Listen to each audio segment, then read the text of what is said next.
So Yeah. I was listening to our last episode. I Ooh, wow, realized you're brave. yeah, with our intro, Yeah, because normally I come in with a fun quip or something. right. Um, with the new intro, it doesn't let me talk, right? And so Oh yeah. when I was listening, I was like, "Oh shoot," because I came in like halfway through a sentence, and I was like, "Oh, that's because it mutes me." Oh yeah, it does mute us. Yeah, it's fine though. All right, I'm sure you can get used to it. I mean, you can do it after, right after. Yeah. All right. So Well, yes. I've got a.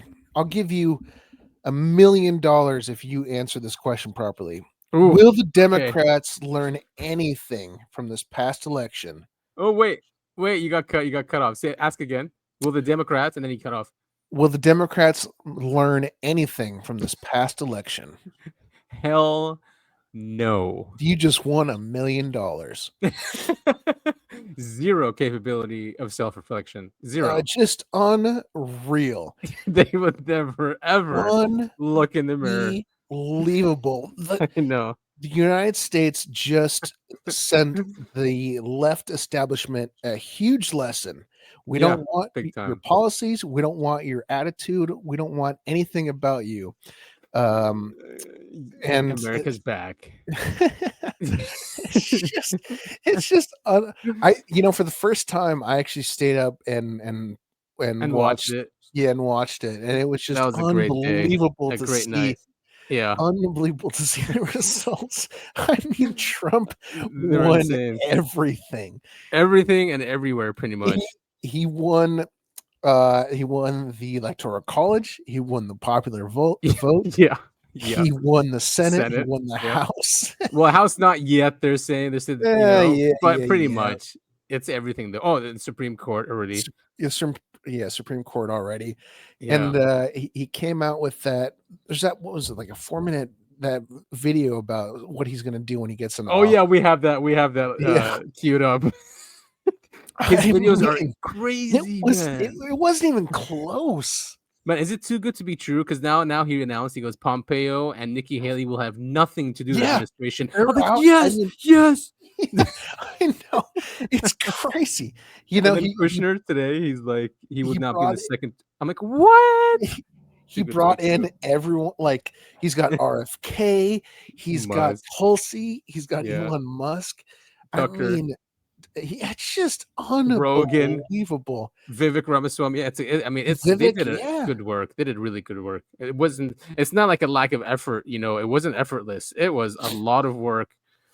And so the biggest thing to me, to a lot of people who are asking this question, they look at the number of votes that came in for Trump and Kamala, and they look at 2020. yeah, we have that too. Yeah, Should I show it? 12 million people just weren't around this time. It brings into question a lot of things. Yeah, and you can't say it's because of COVID, because I'm sorry, 20 million is not a joke. That's not a small number. Right. That's like a huge number. It's not 5 million or, and here it is. Yeah, everyone's like, where did those votes go? And I think the question needs to be asked, were those votes even there in the first place? Yeah, because look at 2012, it's about 65 million. 2016, it's like 66 million. 2024, 66 million. What's 2020? 81 million. Right. Boop. I mean, okay, Trump got a bump too, but it looks like a small one compared to 2024, which is probably the mail-in ballots and, the whole COVID thing. Yeah, I was going to say, I hate to use this phrase, but the country was in turmoil. Yeah, it was different. I mean, we had lockdowns and it was bad. God, it was bad, man. What a mess. We had to wear masks everywhere. Oh, dude, it was so torturous. So dystopian. Oh, I hated it so much. Hated it so much. I remember and they did that to us. They don't think there would have been like blowback to that, Yeah. I mean, here's a good vote. Yeah, sorry, go ahead. No, you go ahead. Well, I was going to say, here's a good post about it. I had it queued up. I think, since we're on the topic, and this is just a small list, of what happened. And if people are asking like why he won, because there are people who sit there and say, the country's not ready for a woman president or a black president. I was like, Oh God, I'm so sick of that argument. no policies, and what they did is to the people is not a joke. No one's gonna forget. So here, they called half the country deplorable. They demonized men and masculinity. They demonized traditional families. They demonized religion. They forced people to wear masks. They forced people to lock down. They forced small businesses to shut down. They forced children to miss school. They forced people to take an experimental drug or lose their jobs. They silenced free speech. They removed him from social media. They impeached him twice. They arrested old ladies for protesting. They weaponized the DOJ against him. They tried to kill him twice. They called you a bigot if you didn't want children to mutilate their bodies. They called you a bigot if you didn't want males competing against females. They called half the country Nazis. They called half the country garbage. And they still don't understand why Donald Trump just won in a landslide. I mean, this is a great summary. Yeah, exactly. Well, we'll, unfortunately, yeah. We're going to have to wait and see if Trump actually follows through on. We do. Yeah. Follows through with what he was elected on. But I think he's already making the right steps. I mean, not having Pompeo or Nikki Haley in. That's huge. That's huge. But yeah, people were worried about that because there were rumors out there that Pompeo was going to be Secretary of Defense, and everyone was like, "Hell no, he's a neocon," and they just, So at least they're listening this time also. Oh, and then they leaked that RFK Jr. won't have a job, and then RFK actually refuted that, saying, no, they'll give me whatever I need, and if that's being HHS or FDA, whatever it is, I need to be in the best position. So yeah, and plus, like Ron Paul's in the mix again. I mean, it's crazy. It is absolutely crazy. Yeah, they're talking about he's going to be part of the DOGE team, Department of Government Efficiency. Yeah. And I think you sent me the link to a tweet that was really funny about Elon Musk. What a rube. He paid all that money to buy Twitter and he only ended up getting control of the government. Oh yeah, exactly. Yeah, like he really overpaid for X. All he got was the 3 branches of government, right? Yeah. Well, and the left is doing what they do. They're talking about because I know the big story right now is Trump was on the phone with Putin. Oh, is Zelensky? Oh yeah, Putin. That's right, and with Musk, right? With Musk, yeah, and Musk was on the phone call too. It is a little weird. It is strange, yeah. But I mean, Palestine is already calling for the end of the war. I know. It's like, all right, it's so weird. It's like a switch has been turned off. It's just like 2016. Yeah, Big Daddy's in charge now. What is that one poster I saw? It's like 2016 was Great New Hope, and then 2020 is Return of the Empire, and then 2024 is Return of the Jedi. Return of the Jedi. We'll see, though. We'll see. All right. Yes. We'll see. All right. So this is episode 97 of the Uncovering Anomalies podcast. We are after the election. This is November 10th of 2024. And we're so happy to be on the air, guys. We are. Yes, we are. It's a new day in America. Is it? I hope it is. It is. I mean, we've been talking about the election results for the last few minutes. And UAP is definitely on the list of things might, there might be a little bit more light shined on the topic. Absolutely. Yeah. I mean, all this, the recent efforts started in 2016, right? And 2017 with the New York Times. And so that's when it all started. So hopefully they'll continue and, carry on from where they left off. I mean, he did say he would, we played the clips too, that he would declassify as much as he can. So anyway, we'll see. That'll be great, right? Yeah, we'll see. I think, the JFK assassination is one of the things that he said he would release on day one, all the information. Not that, we'll actually get to know anything. Just no. It'll be a big black box on a wall of text. Imagine it's not because he kept saying we need healing, so he knows. He goes, we need to heal. I sure hope so. One of the interesting quotes coming from him that I've seen that I'm actually really excited about is he goes, "I said I'd drain the swamp. Last time I didn't really know anything about being in the White House, and so I brought in all these people that, that were part of the swamp, and I We're didn't really swamp know." creatures. Yeah. I mean, and that's why I'm so excited about the Pompeo and Haley news. Those are swamp creatures for sure, and he's Oh God. not touching them this time. And they stabbed in the back, and I don't know, I don't know why they would actually. I mean, of course they would try, but I'm glad he didn't forget. "Quote I'm unquote glad he didn't- try."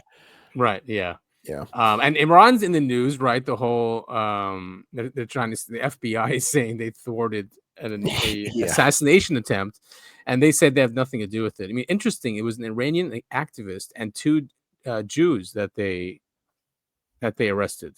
Oh, weird. Isn't that Yeah, funny? it's not weird, but they're Isn't that saying weird? Iran's saying they have nothing to do with it, though. Yeah. Well, That's not true. Well, but so timely. very timely because we are talking about a great subject today. But first, that is I demand to know, Adam. There's a change. There's a change in the air. I feel it. Yeah, I totally understand, man. So yes, I'm demanding now. I'm no more Mr. Nice Guy. Good. That should be your attitude. I totally understand. Sweet.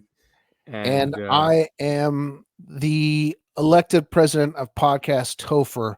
I want to thank my family and I want to thank everyone who voted for me. It was a tough campaign, and we ran it well.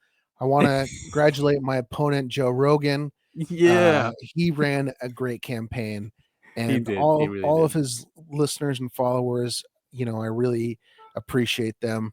I want to thank the First Lady, Marilyn Monroe. That's my wife. Lucky man. She supported me through all of this, and I will do everything that the voters demand of me. that was an amazing speech. Thank you. You deserve it. You definitely deserve it. Yeah, Rogan did put on a good show, but yeah, unfortunately, he just couldn't cut it this time. Right. He spent all of his votes on President Trump. While we were running for president of podcast. You distracted him. Yeah. Oh, sorry. Yeah, he was distracted with Trump. Yep. Well, that's strategy. That's strategy, cuz. Totally. Yeah. It's just how wild. He came out and supported Trump like the day before the election. Oh man, isn't that nuts? I think that's the October surprise. Although it wasn't October, but I would say that's one. Yeah, but it was what an effort because it was obviously planned, right? Because they had Trump on, and then they had Vance on, and then they had Musk on, who was like just looking at the camera saying, "Guys, this is the end." And he was seriously scared because for sure he was next. If Kamala won, they would have went after him, and you could see it in his absolutely. in his voice. He's like, "Get out there and vote." Yeah, they went after Trump for the last couple of years. I mean, yeah, absolutely. Just there's so many things about this. We could talk about this election like the whole episode. I mean, but it's just I know. Absolute wild. I mean, well, we can go in and out, but I mean, yeah, it's just it's too important. I can't believe how badly the Democrats lost. It wasn't even close. No, man. It wasn't. Pretty crazy to watch. What a time. But then on the opposite end, they're thinking the world's ending. Yeah, man, it's too bad. The Democrats' messaging is just so stupid. They suck. Yeah, and it's not like it's always independents, right? Who really changes the election? It's independents, the ones in the middle, the centrists, right? Well, I mean, hate him or love him, Trump is really good at uniting people. I was texting a buddy of mine. He voted Trump, but he did it reluctantly. We were talking about how, because he texted me. He goes, it's the South Park thing where it's a turd sandwich or a giant douche. and I kind of go, well, it's one side is significantly worse than the other, because look at Trump and look at if you look past all of the inflammatory things he says Exactly. And the personalities. and the personality, I mean, this guy, I understand working at McDonald's and driving a garbage truck. They're gimmicks, but I mean, Right. this is what They work. they work, and this is Yeah, what people, totally. they want someone that goes after the working class, and Yeah. y- y- And does it in a real way. And he's not like he like you can tell he just really loves the people. I don't know. yeah, That sounds cheesy, but I mean, authentic. I mean, he does that authentically. It's not like, yes, she's scripted too. It's not like that. So those are scripted, but it yeah, just feels so authentic and looks authentic. yeah. I don't think anyone's denying that. It's not like he Right. walked into a random McDonald's and said, Exactly. "Hey, I work here Right. now." Um, Right. but I mean, the Democrats do this weird thing where they are pandering to like trans people, A and very making small subset. a Yeah. very small subset, and they're making that their whole thing. Right. Whereas, Trump actually wants to hear what the working, and this is a little bit communist of me, I suppose, but Hmm. our whole society revolves around, it's not race or gender, it's about class. It always is about class. Right. Exactly. They're class struggles and class fights. Yeah, I mean, it's gonna Yeah. always be, if you can appeal to the working class. It doesn't matter about race. It doesn't matter about gender. Yeah, and we saw that. Yeah, and that's what it comes down to, I think. Yeah, he was a populist, or I mean, he is a populist. Yeah. But yeah, Latinos voted more. I don't know. All right, so should we get into the deep dive and then we can Yeah, continue? shit. Like I said, we could talk about I know, politics I and know. stuff. So But yeah, let's talk about Iran. okay, yeah. So that's what we're doing. We're doing the Iran UFO incident in 1976. This is a Um, big one too. yeah, I didn't know like how much was around it, how much data they have, and all these investigations, official investigations. Lots of videos too that we can listen to and watch. But I found this one's a good summary. Has most of what happened that night. Starting from here, it was approximately It yeah. was approximately 12:30 a.m. on September 19th, 1976, when the Imperial Iranian Air Force received a phone call at their main command post in the city of Tehran. Sorry, I'm like really stuffed up. That's my the air quality is Yeah, terrible. It's because that fire. yeah. Yeah, A civilian from their main command a civilian from the city district of Sheridan reported seeing a large bright light emanating from the night sky. The call made several connections and landed in the ear of General Yousefi, yeah, Assistant Deputy Commander of Operations. His first reaction was to phone the Mehrabad International Airport to see if they had anything flying in that vicinity. They reported that they had nothing in the skies whatsoever. Yousefi then assumed that perhaps a civilian was seeing a bright star or even the planet Venus. It's always uh-huh. that. Wow, Venus, man, it's such a menace. It follows you home. You gotta Yeah, watch out for that definitely. Venus. They thought they were seeing Venus, which was quite visible at the time of the year.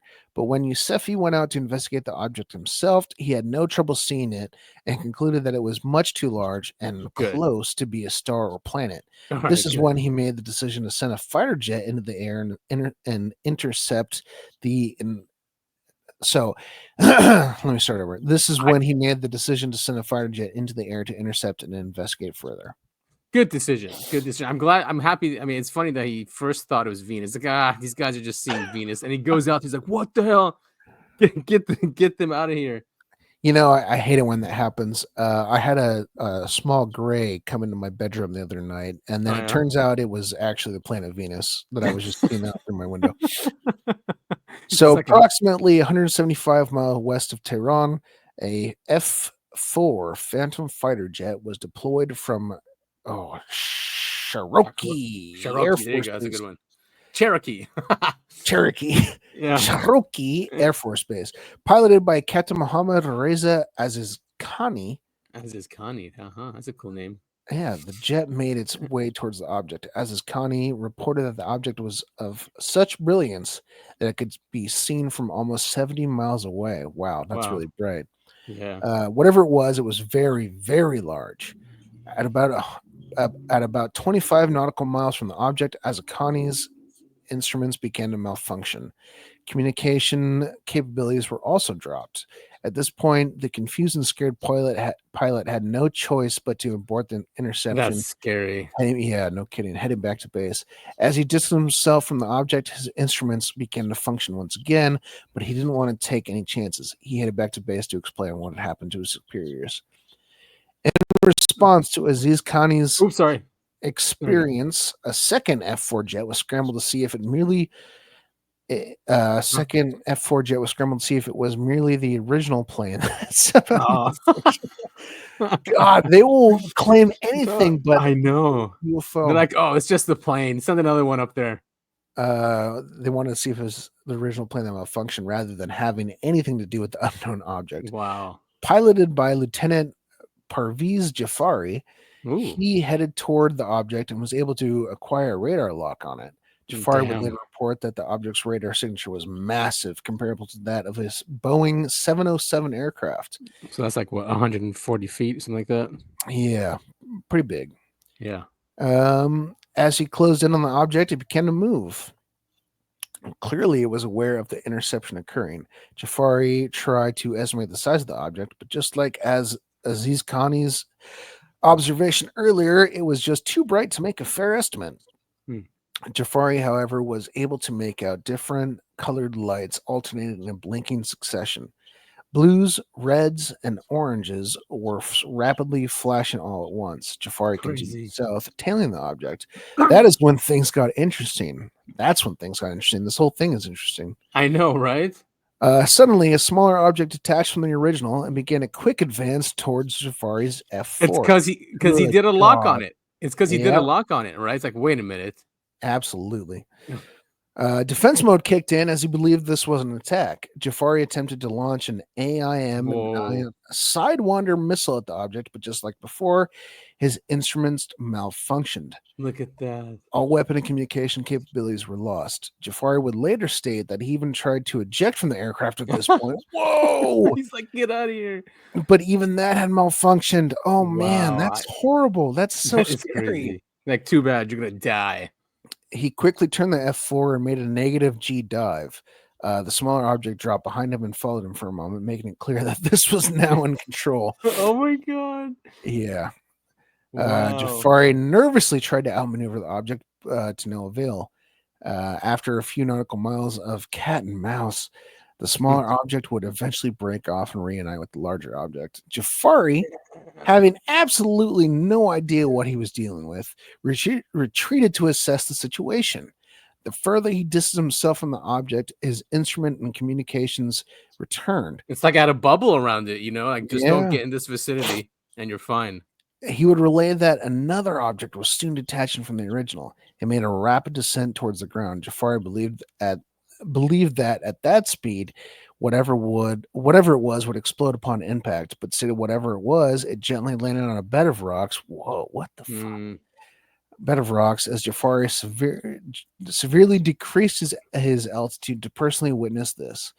Whatever it was, it landed near Ray Oil Refinery, just on the outskirts of Iran, in the city of Mehrabad. Oh, that's really weird. That is super weird. Civilian airliners in the area also reported instrument failure in the same area where the object had landed. Good God Almighty! This is terrifying. Yeah, I know this drawing is great. Wow! So it's like a diamond. Looks like a diamond figure. So that's the main craft, or the and that little piece right there is the smaller one that broke off. So they probably thought he thought it was a bomb coming down, then it just landed instead. Wasn't it the smaller piece that landed, or am I mistaken? Yeah, smaller piece. Sorry, the smaller piece landed. Yeah. Wow. Scary stuff. I know, man. Artist rendering of the event. Artist unknown. All right. It's right here, but although we can't read it. Can you or something? Yeah. You want to go? Yeah, go ahead. So Jafari, making one last attempt to investigate this extremely terrifying and extraordinary encounter, witnessed one more object, cylindrical in shape, buzzing in the area. Mehrabad International Airport was notified and responded saying that they had no aircraft in flight at the time. However, flight tower personnel were able to corroborate Joffrey's sighting of this last object, stating that it even overflew the towers, all of their electrical equipment going down for a short period of time. Soon, this object made way back to the primary object. A large flash of light occurred and it disappeared out of sight. The following morning, the F-4 pilots went out by helicopter to gather any evidence of the smaller landed object. They determined that it has landed near a dry lake bed, but when they circled the area to survey, no visible evidence could be found. Yeah, that's super interesting to me. Yeah, and a dry lake bed. They love lake beds. I mean, I know that Area 51 is on a dry lake bed. Yeah, I mean, I was gonna say they really like water for some reason, but this is a dry lake bed. So yeah, must be something underground, maybe. Yeah, maybe. So they did, however, receive a high amount of beeps from their helicopter meters, beeping most loudly as they approached a nearby house. They landed the helicopter and decided to question the residents to see if they had seen or experienced anything at the time of the incident. They didn't have much to say, but did admit that a loud noise had occurred and bright light filled the area like a large burst of lightning. This would ultimately be the end of the investigation for Joffrey and the other pilots, as they were specifically told to move on as if it had never occurred. I'm sorry. I'm just imagining they went to this house and the alien Who's is like had a house? The alien is like behind the door, like with a gun on the person who answers the door. Don't say a word. Tell them that you heard a noise but didn't see anything. Or I will blow your head off. Yeah, yeah, like the Mars Attacks ones. Mars Attacks, great movie. It scarred me as a child. I think that might have been one of the first alien movies I saw, and I was so scared of aliens for a long time after seeing that as a kid. Yeah, they're extremely creepy. That's why, right? And condescending, and just they just blow up things for no reason. They don't even care. Yeah, the whole movie is the Mars people got scared of a bird. Yeah, and so they killed everything, and they killed everyone. Insane movie. And Jack Nicholson plays two different characters. What a fun movie! Mars Attacks is great. Oh yeah, totally. Highly recommended if you guys haven't seen it. Yeah, definitely. So they came out in the National Press Club. It says here the 14 member of the panel with James Fox and Leslie Keane after the press conference on November 12th, 2007. I guess he's here. That's one of the pilots. Oh, okay. Oh, here he is. Here's one of them too. Gotcha. So that didn't stop them from going public, however, and in 2007, Jafari would stand before the National Press Club in Washington, D.C. to recount his extremely detailed and unbelievable story before other very high-ranked officials and military personnel. The Tehran incident garnered a lot of buzz, both in the Middle East and clearly in the United States as well. Soon after the incident, a detailed 4-page report was recorded by the U.S. Defense Intelligence Agency and was distributed to no less than the White House, NSA, and CIA. Whatever happened in the skies that day in Tehran was a dogfight of perhaps interplanetary proportions. It was one of few cases that stretched national borders and remains one of the most well-documented and perhaps most dangerous threats to the security of our skies. So I guess I'm a little confused so the second pilot, Jafari, he couldn't eject. His systems died, but he was still able to fly the plane. I don't get that either. So maybe it's like because they can still glide it. I mean, it was in the 70s, so it wasn't completely fly-by-wire like we have now. Right. So they still had moving parts. I'm thinking that's why they can still. I think you're right. Glide it or something. But yeah, if it happened today, I'm sure everything would just shut down if it's the same thing. Mm-hmm. Wow, crazy stuff. Yeah, there's a sightings, if you remember that show. Yeah. Oh yeah. Yeah. They did a show on it. It's about 14 minutes. We can play it and pause it in between. Sure. Yeah. All right. Cool. Let's start this.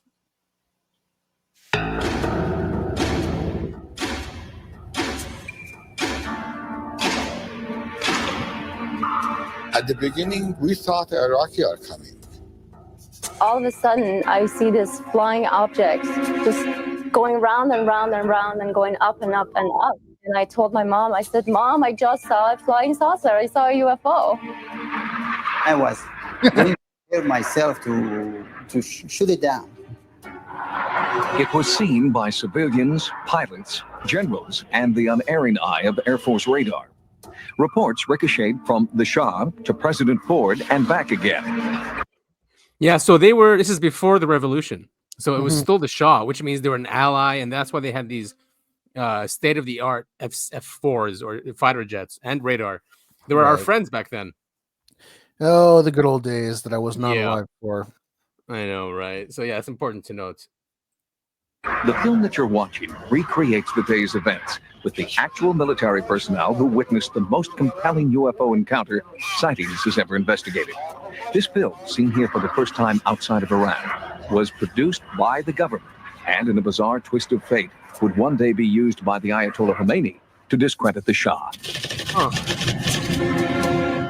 When I saw this object is flying that fast, then I thought this is not a helicopter and this is not an aircraft. By that time, I said, oh, should be some kind of UFO. Radar readings taken inside the control tower at Mehrabad Air Force Base indicated the object was at least as large as a Boeing 707 tanker. The situation was serious. Brigadier General Nader Yousefi, base operations commander and the number 3 man in the Iranian Air Force, was notified immediately. So I picked up the phone, and it was a base commander. He wanted me to know they're going to have the airplanes to take off from his base for the scrambled mission. General Yousefi authorized an immediate scramble mission. An Iranian Air Force F-4 Phantom jet fighter was ordered to engage the UFO and determine what it was. The F-4 approached Mach 1 in its pursuit of the UFO. At an altitude of 23,000 feet, the lead pilot reported in that he clearly saw a brilliant object 75 miles ahead of him. His actual radio transmissions are heard here publicly for the first time outside Iran.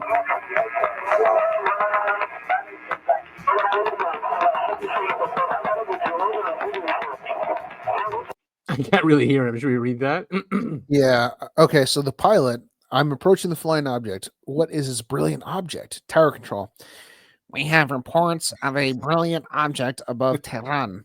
And the pilot says, yes, I can see it now. I'm getting closer to it. It's 120 miles away. How shall I proceed? That's far, huh? So it must be huge. It must be really big, yeah. Tower control, can you identify the object?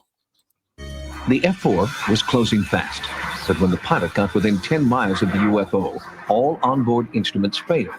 The F-4 retreated and then came in for a second pass. Again, the instruments failed.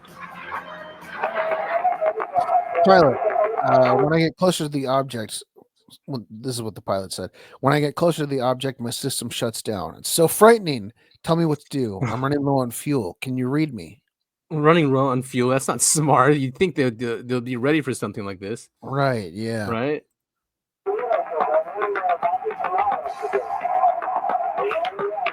Tower control says, yes, I can hear you. If you believe it's too dangerous, don't pursue it. Huh. It was as if an electromagnetic force field was repelling the jet fighter. The pilots never got closer than 7 miles before they were forced to retreat. It may suggest a deliberate kind of control mechanism, perhaps from the phenomenon to the airplane system itself, such that when the airplane is no longer a threat, it can change the radiation or whatever the energy is, whatever the effect is, and so that the systems on board the airplane come back to normal. I put down my phone and I run to my balcony to see if I can see that object. I saw a big star among the other stars, which it was at least twice as large as the normal stars. I asked the tower what happened, and he said he lost the communication again. General Yousefi ordered a second F-4 to engage the UFO. The lead pilot was Iran's #1 top gun, Major Hussein Jafari. Pilot says, strange things are happening. I can't catch them. When I get closer than 12 miles, my emergency equipment comes on. The tower control says, we can't identify the object. You need to get closer to it. Good job there, but I should have paused it, shouldn't I have? Yeah. Get as close as you can. It was around 12 miles. We lost communication, and I heard nothing from the pilots. So I was so scared what's going to happen and what happened to the pilots. When the F-4 retreated, communication was inexplicably restored. So I asked from the tower controller to tell them to continue their mission and see if they can get more information from the flying object. Then Major Joffrey nervously reported that a smaller UFO had emerged from the larger one and was trying to engage him. And it was coming toward them. They tried to shut him down. When they squeezed the trigger, it didn't work. And the trigger was inoperative. They couldn't shoot the missiles. The pilots, fearing for their lives, tried to eject, but the eject button jammed. Every backup system was inoperable. We understood that the eject instrument also didn't work. So in this case, I said to God, oh, God, save them. The F-4 had no choice but to go into a negative G-force dive to escape this seemingly hostile UFO. When the fighter jet was 10 miles away from the larger UFO, the smaller craft flew off, and all onboard communication and instrumentation was restored to the F-4.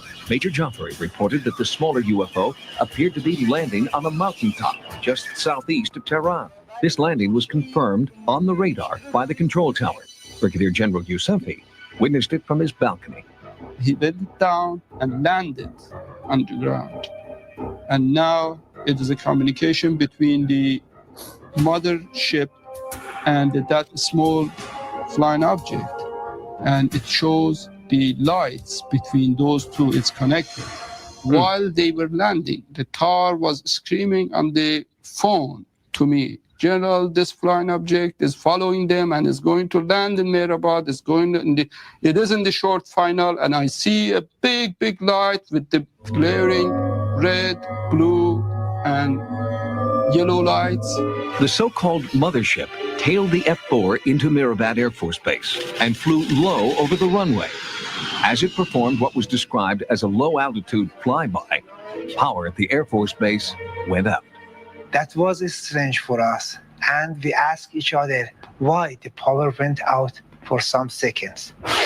Frankly, I don't have any explanation for that, but I will say that there are other cases, well documented, where power has been disrupted on the ground over fairly large areas during UFO presence.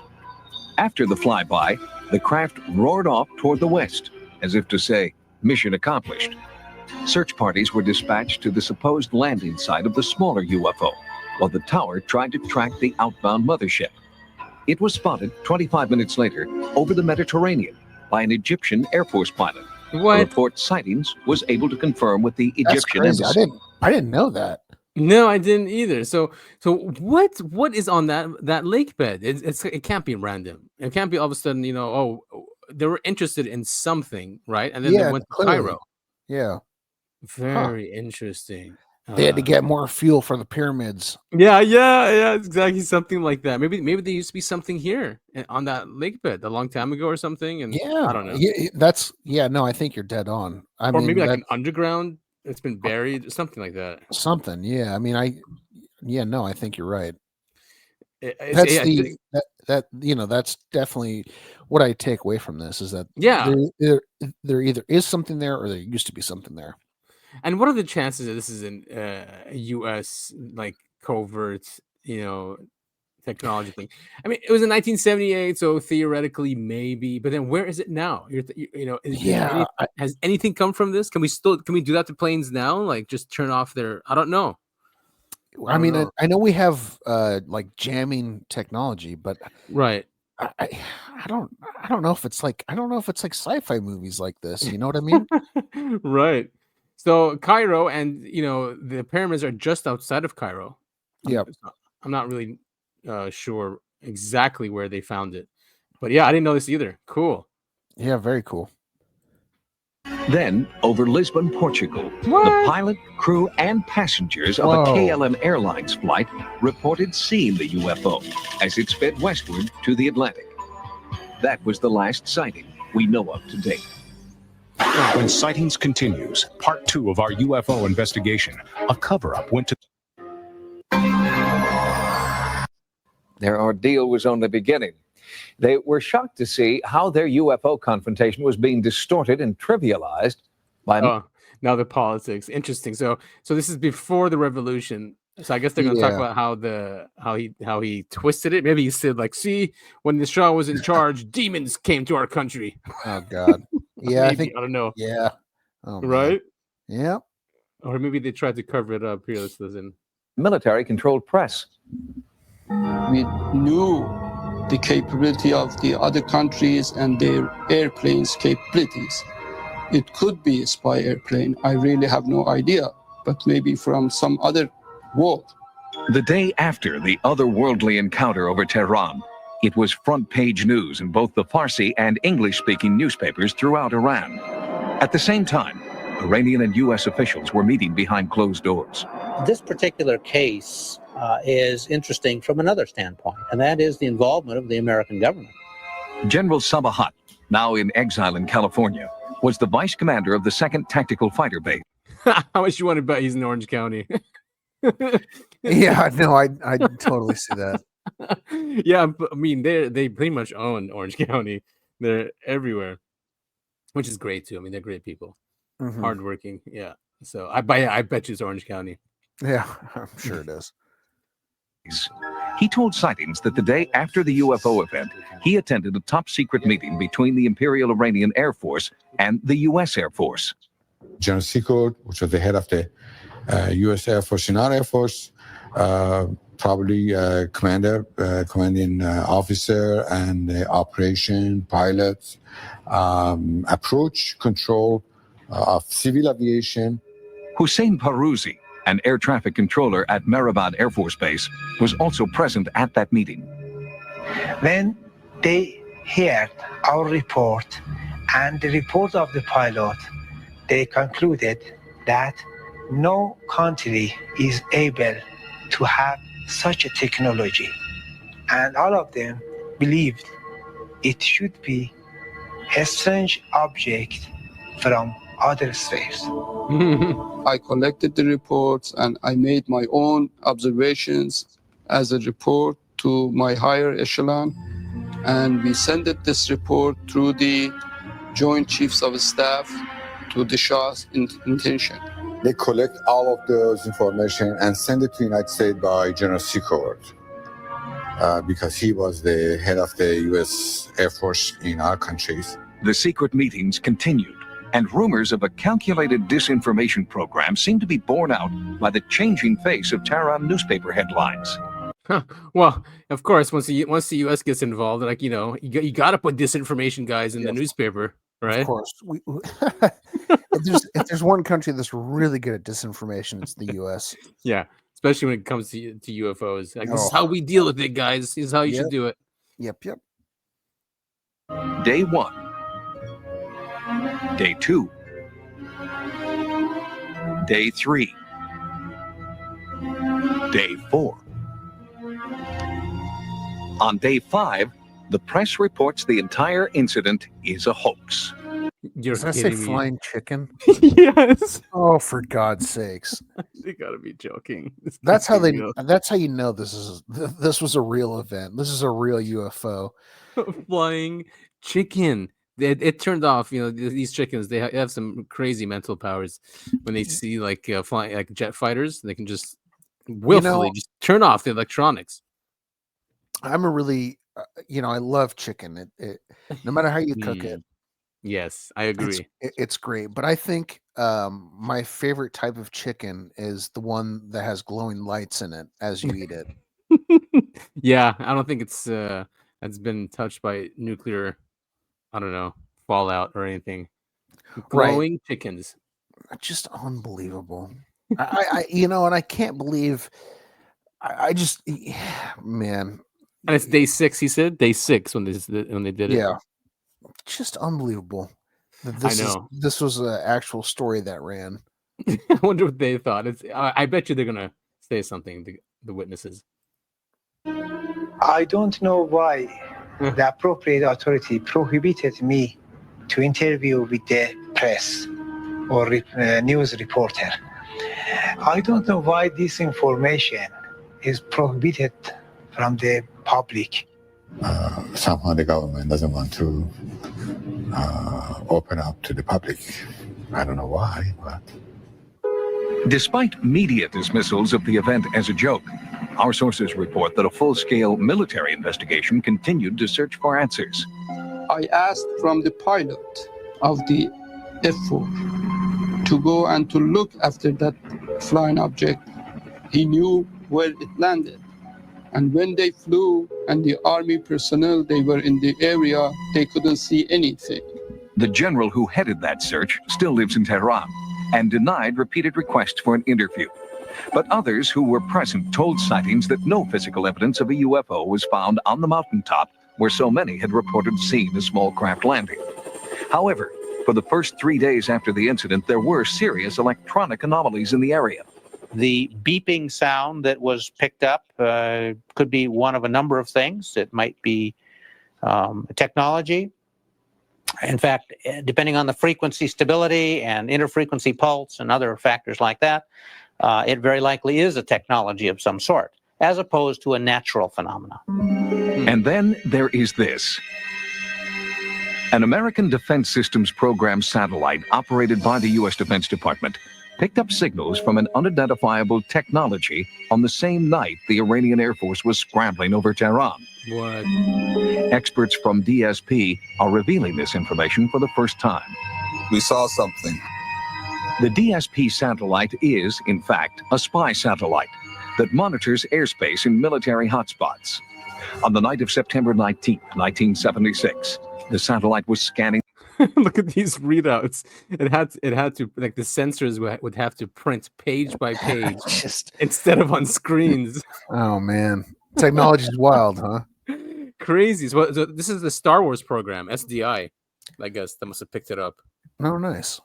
I think, is that Reagan? No, wait, this is during Carter, so maybe not. But it's a deep space satellite in the skies over Tehran.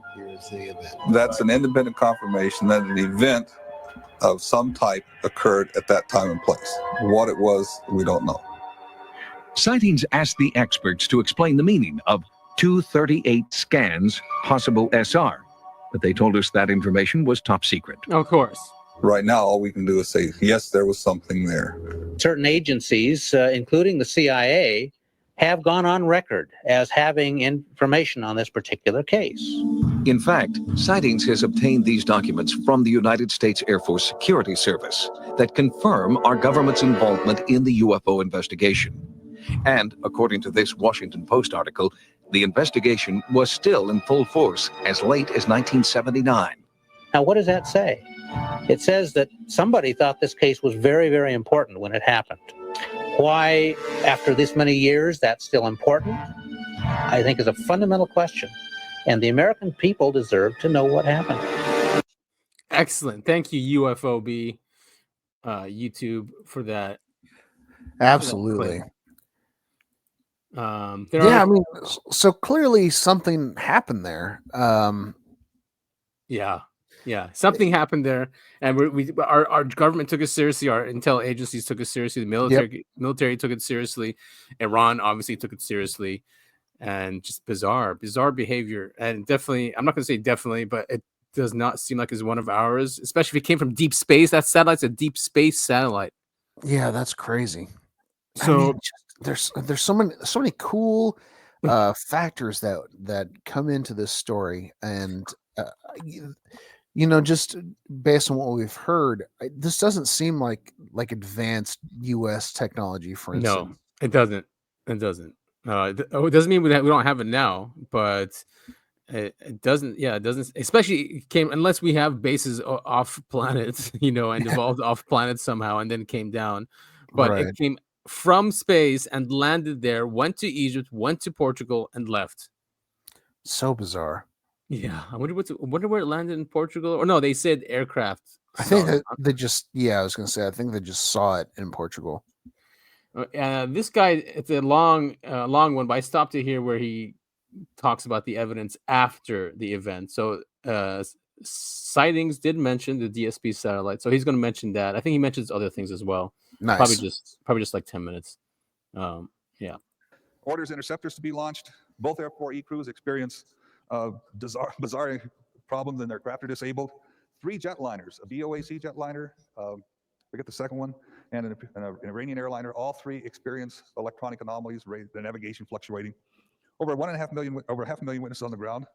And that's about where the story ended. Most people think that's about the end of the story. Well, this, as you saw in the video, this is a 2nd generation satellite. Its primary mission is to detect missile launches. But when we got the report, we get this message. This first part is the event log number. That means it's a fast walker. It was a teletype message, 238 scans, possible SR. The duration was almost 40 minutes. And this is from our itty bitty, we call it itty bit. That's just lighten the mood a little bit. And it's a log of all DSP sightings. If you remember the video, Lee was looking through a book about 6 inches thick. I used to have that. I misplaced it somewhere. But we cover the entire landmass of the Earth, stereo vision, 24 hours a day, 7 days a week. That was in the 70s. They record everything that's going on Earth. Everything. Whoa. Everything. Live. Oh, I know. Could you imagine? I mean, now Ashton Forbes, uncovered that Lockheed has, they have these satellites in geostationary orbit, 40,000 kilometers away, and they're constantly just scanning the Earth of infrared and recording everything. Jesus Christ. I know. Total prison planet. Yeah, no kidding. Of course. The difference is we don't cover most of the places that are friendly. Like we don't waste electronics looking at Denver, Colorado, because we probably won't get any threats from Denver, Colorado. So what's a fast walker? Fast walker is what we characterize this event as. And that's defined as detection of a space object in a satellite's field of view, which triggers a response of the satellite and the ground data processing software. And that definition is taken from Air Force Space Regulation 55-55, dated 1992. And by the way, Jacques Vallée published a very good book called Fast Walker. We're going to do a little case analysis. The instrumentation, navigational aids, weapons controls, communications were all disabled. The aircraft emergency beacon signal was heard by the tower, all 4 airliners in the area, the 2 fighter pilots.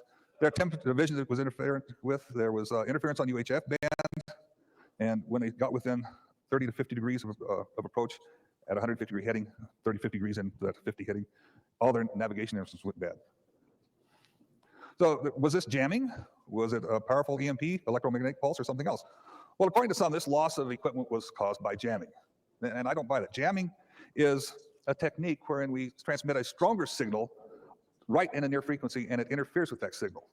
You get that sometimes when you're traveling out west here, and you get a little bit of signal, you get static, so then you get beat signals that come in, you hear one station in the country western and then the gospel hour all at the same time. That's more like jamming. This wasn't jamming. This wasn't jamming. Others suggest it was a very strong electromagnetic pulse, and I'm not convinced of that either, because we can do that. We have that technology to turn off electronics. What we do is we just give it a strong burst of energy, and it burns the components. They actually burn, fuse the little metal pieces inside. The trick is we can't turn them back on. The UFO can. Yeah, as a matter of fact, right now, some police departments, you may have read in the paper, are working on putting an EMP pulse generator in the front of their squads. And when they have these big chase scenes that go across and endanger people's lives, they flip the switch, burn up the car's computer, the car goes to a stop. So we have then a third alternative, something else. And that something else is what I think is what happened. And that something was somehow they can stop the flow of electrons. Now, if we can stop the flow of electrons, we can turn off electronics. We can turn them back on just by allowing the electrons to flow again. You and I do this every time. I push this little button, and that enables a flow of electrons from the switch, through the batteries, and then generate this powerful light. We all do that at homes with our light switches. I don't know how they turn on and off the flow of electrons, but I know they don't do it by a strong EMP, which would burn the electronics, and I know they don't do it by jamming. That's not what happened. So no jamming, no strong EMP, something else. He thinks they stop the flow of electrons, which is just nuts too. Just suspend light. Yeah, that's just just unbelievable. Wow. Well, I know. And do you think that could have like influenced them? Like if you're them and you saw that, I think these events, like Jack Filet would say, and others, that they're there to influence people. I mean, could have been there to influence them, to push them towards like some path, maybe to technologically get more advanced or something. Yeah, sure seems like it. Very bizarre. What a case. What a case. Yeah. Wow. And it got me thinking. Remember when we shared this before too? When Iran downed a craft, a drone. Yes. Yeah. Yeah. So it was on Wired in 2012. I mean, they joke about it, but I mean, look at the title of this thing. Iran's flying saucer downed U.S. drone, engineer claims. Yeah, I mean that's crazy stuff. Yeah, it's crazy stuff. And he has this guy, this engineer. I researched him, and he has videos on YouTube. He's a nuclear engineer, and he just explains how these saucers work. And he's saying that Iran has this technology, free energy, and he called it fusion. I mean, it's crazy watching his videos, and he's that engineer. Wow. Of course. Look what we say. We have no comment on this individual's claims. George Little, the Pentagon's chief spokesman, says, but tell him the secretary would like his lightsaber back. Just all a joke to these people. I know. Complete joke. Look at this picture. Yeah. Oh, man. It's hilarious. Yeah. And it's just one paragraph. Man, I mean, I feel bad for these websites because all of them need to sign in or pay. I know. Yeah, this is one thing that I think is going to change over the next 4 years, because no one is paying for these websites.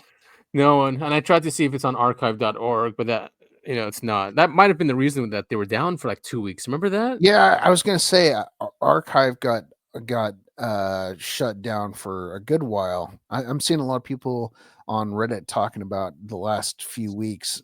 Archive has not been archiving, their websites. No, yeah, they had a DDoS for 2 weeks. They were down. They lost all these books, and so, but we get a little glimpse here. It said Iran put on display what it insisted was a captured, and they turned out to be right, was a captured American stealth drone. At the time, Tehran claimed it brought down the RQ-170 with a sophisticated electronic attack. Nonsense, says one Iranian engineer who claims to have inside knowledge of the drone nab. The Islamic Republic used force fields and flying saucers to subdue and capture the unmanned aircraft. Guys, it wasn't electronics. We used UFOs. Yeah, exactly. Yeah. But they have reverse engineered this stealth drone, and they're selling it to Russia now. Wow.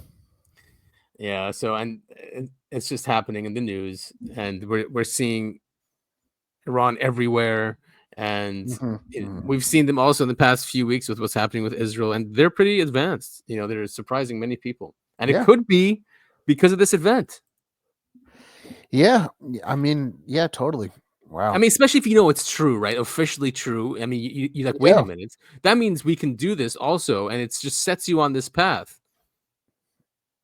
So that could have been the reason. Who knows? Oh, so now, so we're done with that case. So what do you think? I definitely think that there was something there. With all cases like this, I definitely think it was either from out of this planet or from this planet, but it was, this is definitely a true unidentified flying object. Agreed. Not associated with any country. No. I mean, the fact that it was seen in Egypt and Portugal is pretty telling. So and those airlines. Yeah, like I can't get over the fact that they shut down all the electronics on these aircraft that tried to intercept it. Pretty and wild. Just turned it back on. Yeah, and then sent out that other smaller crowd. They're like, go take care of that thing, please. Yeah, go check out that. Go check out the lake bed. I mean, just wild stuff. So it's hostile action. I mean, it's definitely hostile, but then it's not like they hurt anyone. I don't think that's the thing is I don't think it is hostile. It didn't shoot down. It's a warning. I think it's one of those things where, all right, so if a human is doing gardening and the ants are trying to, bite the person, it's not, you don't consider that hostile action. It's just ants. You don't care. Right. Yeah. You Yeah. know what I Could be mean? similar to that. It's going to do what it's going to do, and it doesn't really Yeah. matter what else is going on. Regardless. Exactly. Yeah. So, they never released the results of their scans of that lake bed. So who knows? I mean, one of those guys on that sightings show said that it's technology. The beeping is most likely technology, not like radioactive stuff. So maybe there's something under there. Maybe they placed something under there. Maybe it was a gift. Well, or if these things are, I don't want to say time traveling, but they view time in a different way. They're just seeing like, hey, there was a lake here before. Why is it not here anymore? Yeah. Exactly. It came. And maybe it was. I don't know. It's tough to say because when you travel in space, you pretty much go and travel through time if you're going fast, like the movie Interstellar. Right? How it showed that kind of thing. So maybe it was an earlier humans that left, came back. They're like, wait a minute, kind of thing. Who knows, man? Who knows? It's impossible to figure out what the hell they want until they tell us, and even then, it's just kind of like, I don't know if I trust that. Yeah. Such a cool case. Very cool. Yeah, and it's always in the 70s, 80s, 50s, 60s. Yeah, the cool years, as I like to call them. Yeah, I guess the gimbal is the latest one, but that definitely could be us. Maybe. Okay, not definitely, but could be. All right, so we can move on to UFO UAP news, election news. And this is a really funny video of of Trump coming back in. Cool. Let's see it.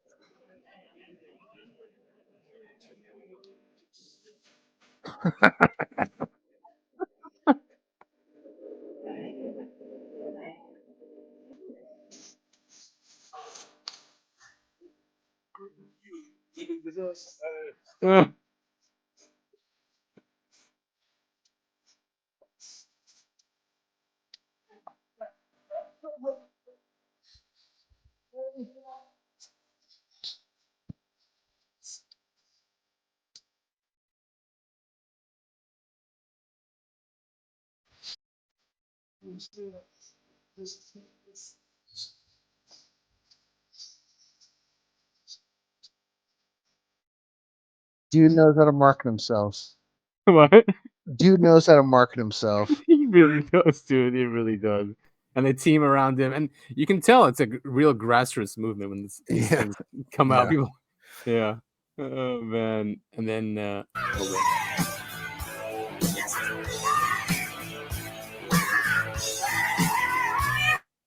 no, keep going.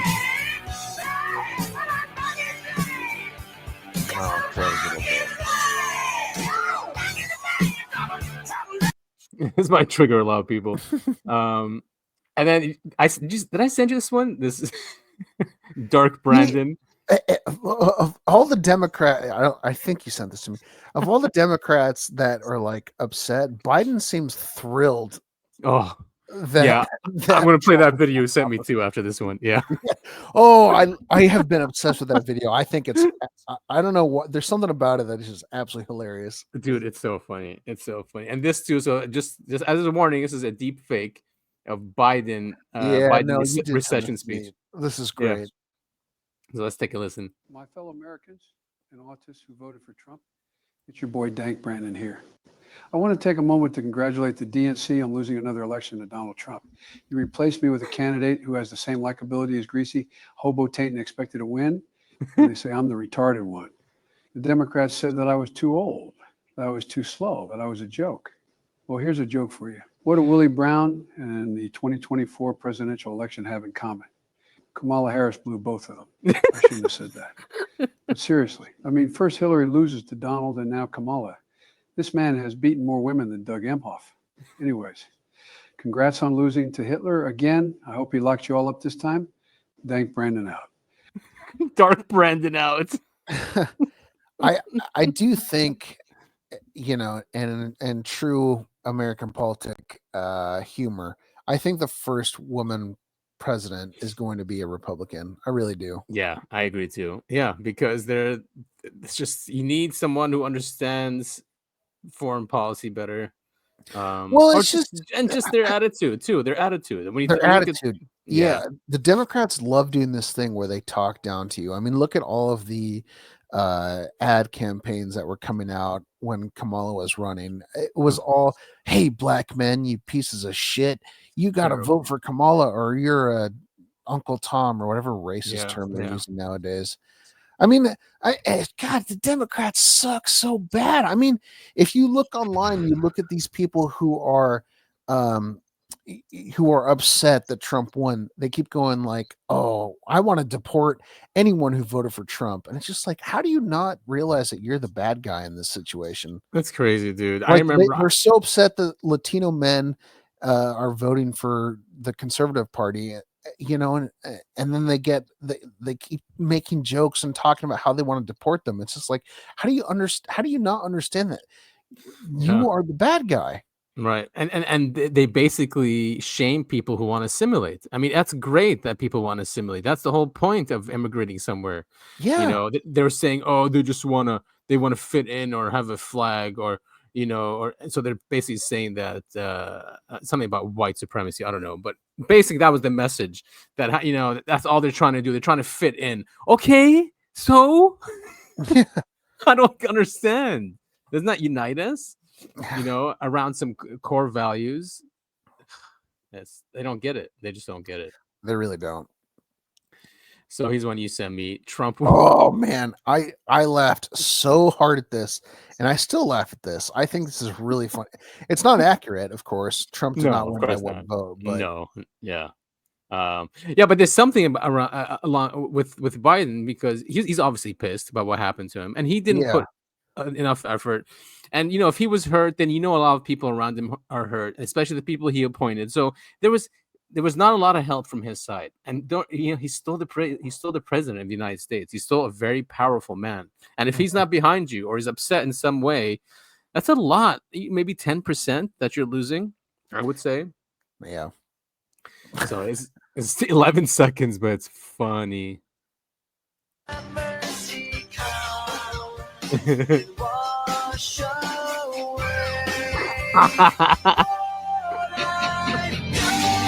The shit-eating grin at the end. Play it again. I love this clip. Oh, I'm in tears.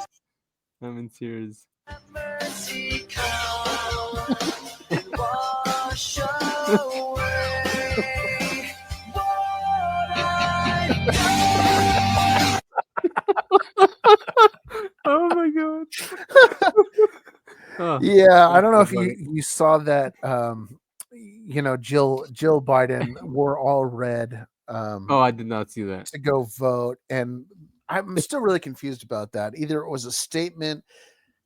I'm not sure. Either it was a statement saying she's voting Republican, or it was a statement trying to make voting for Trump equivalent to the Handmaid's Tale. Oh yeah, I can see that too. That's probably the one. Yeah, probably the one. Yeah, but still, no one got whatever message she was trying to peddle. Play that one more time. Okay.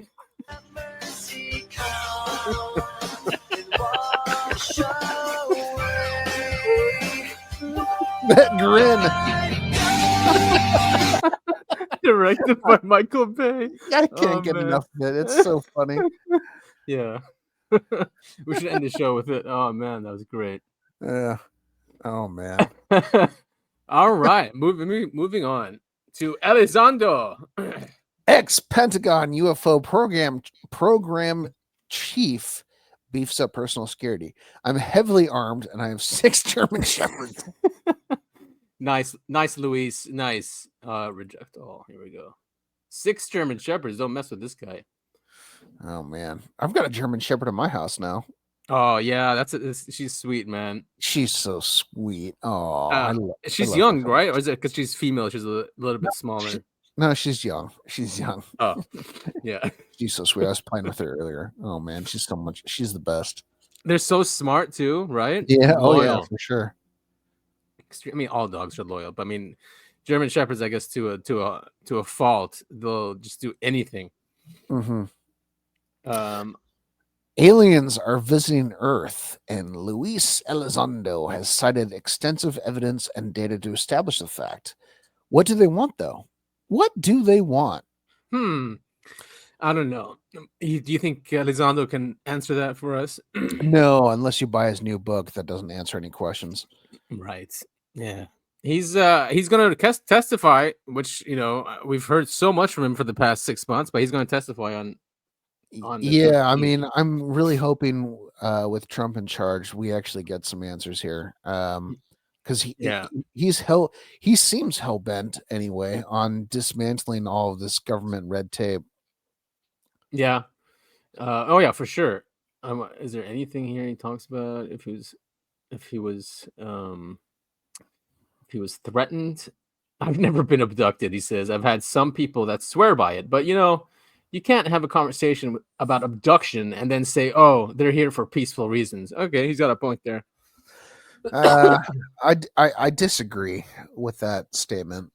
I mean, because they're kind of okay. They don't know what rights we have or ideas of rights, but it's kind of violating your space, your personal space. Absolutely. But when we have a bunch of rats in a test chamber and we take one out to test its blood or something, that's not violent. That's true. I mean, we do take care of them, I guess, right? Yeah. They 99% of the time people come back. It's not like they kill them, right? So, all right, he says Ronaldo, nothing really new there except the headline that he's being threatened and he's heavily armed and has 6 German Shepherds. I mean, would those German Shepherds like sleep in the same bed? I'm just imagining him. He's sleeping in his California King, and he's just surrounded by German Shepherds. Yeah. I mean, I wouldn't allow a dog on the bed. I don't know. Oh, I don't know. Man. I don't know if that's true. But I the various times in my life I've had cats and dogs, and I always let them sleep on the bed. All of them, huh? Yeah, all of them. They love it, dude. They love it. I mean, actually, really quick sidebar. I had a cat when I was growing up, and God, she was so sweet. She was obsessed with me. She would crawl under my fitted sheet. Ooh, probably because it's cold. Yeah. Yeah. And so I'd get home from school or practice or whatever, and there'd be a big lump in the middle of my bed, and it was her. She had crawled under my fitted sheet, and she'd be laying in the middle of my bed. Oh, so cute. She was so sweet. I miss my cat. Yeah, cats are awesome, man. I was talking with my daughter the other night that cats protect you from like the unseen realm, like the spiritual realm, and then dogs protect you in the 3D realm. Yeah, so, good to have both. Yep, absolutely. Because cats will not defend you, as we know, in this realm. They'll run to, I don't know where they'll run to, but really far away. Oh, while dogs will protect you. Mm-hmm. So here's the list of in 3 days the UFO congressional hearings. Well, actually, congressional and Senate, both of them are having hearings together or whatever after another. Yeah, these are some big names. Yeah. There's Dr. Tim Gallaudet, who we covered on the show, Rear Admiral, U.S. Navy. He was, and he's focused on USOs and what's under the waters. Luis Elizondo, so he'll be there. And Michael Gold, I didn't know who this guy was. I did investigate him. He's pretty cool, actually. He worked for NASA. He's got here, he's Chief Growth Officer at Redwire Corporation. So Redwire makes a lot of space applications. Like they were printing human body parts up in space, because apparently if they try to 3D print them down here, they collapse, but in space they don't collapse, and they wait for them to like strengthen, and then they bring them down. So that's one of the things they're doing. Cool guy. So interested to see what he's going to say. Yeah, sweet. I can't wait to hear what they have to say. And Schellenberger, and he's a journalist that's been covering this topic of whistleblowers and crash retrievals and that stuff. So he'll be there as well. So interesting. Hopefully, it won't be too boring. If we did live streams, there'll be a nice live stream. But yeah, for sure. So, as you notice from that list, Chris Mellon is not on there, and he said because he has some arrangements to do. He's going on a cruise. Yeah, he is. He said he's got some travel arrangements. So this meme was pretty funny. Testifying at a historic UFO hearing you worked years to make happen. All expense paid Disney cruise. And there he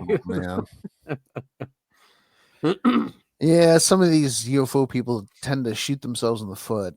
I know, what the hell? Like, that makes no sense. All of that work, and he's like, all right, you guys take care of it. I'm all good. Yeah, I'll never understand it. Yeah, bizarre. And of course, some stuff about Trump coming in. Sweet. Yeah, this is the story that's been circulating ever since Trump got elected. Donald Trump knows our UFO secrets and defy officials to release them.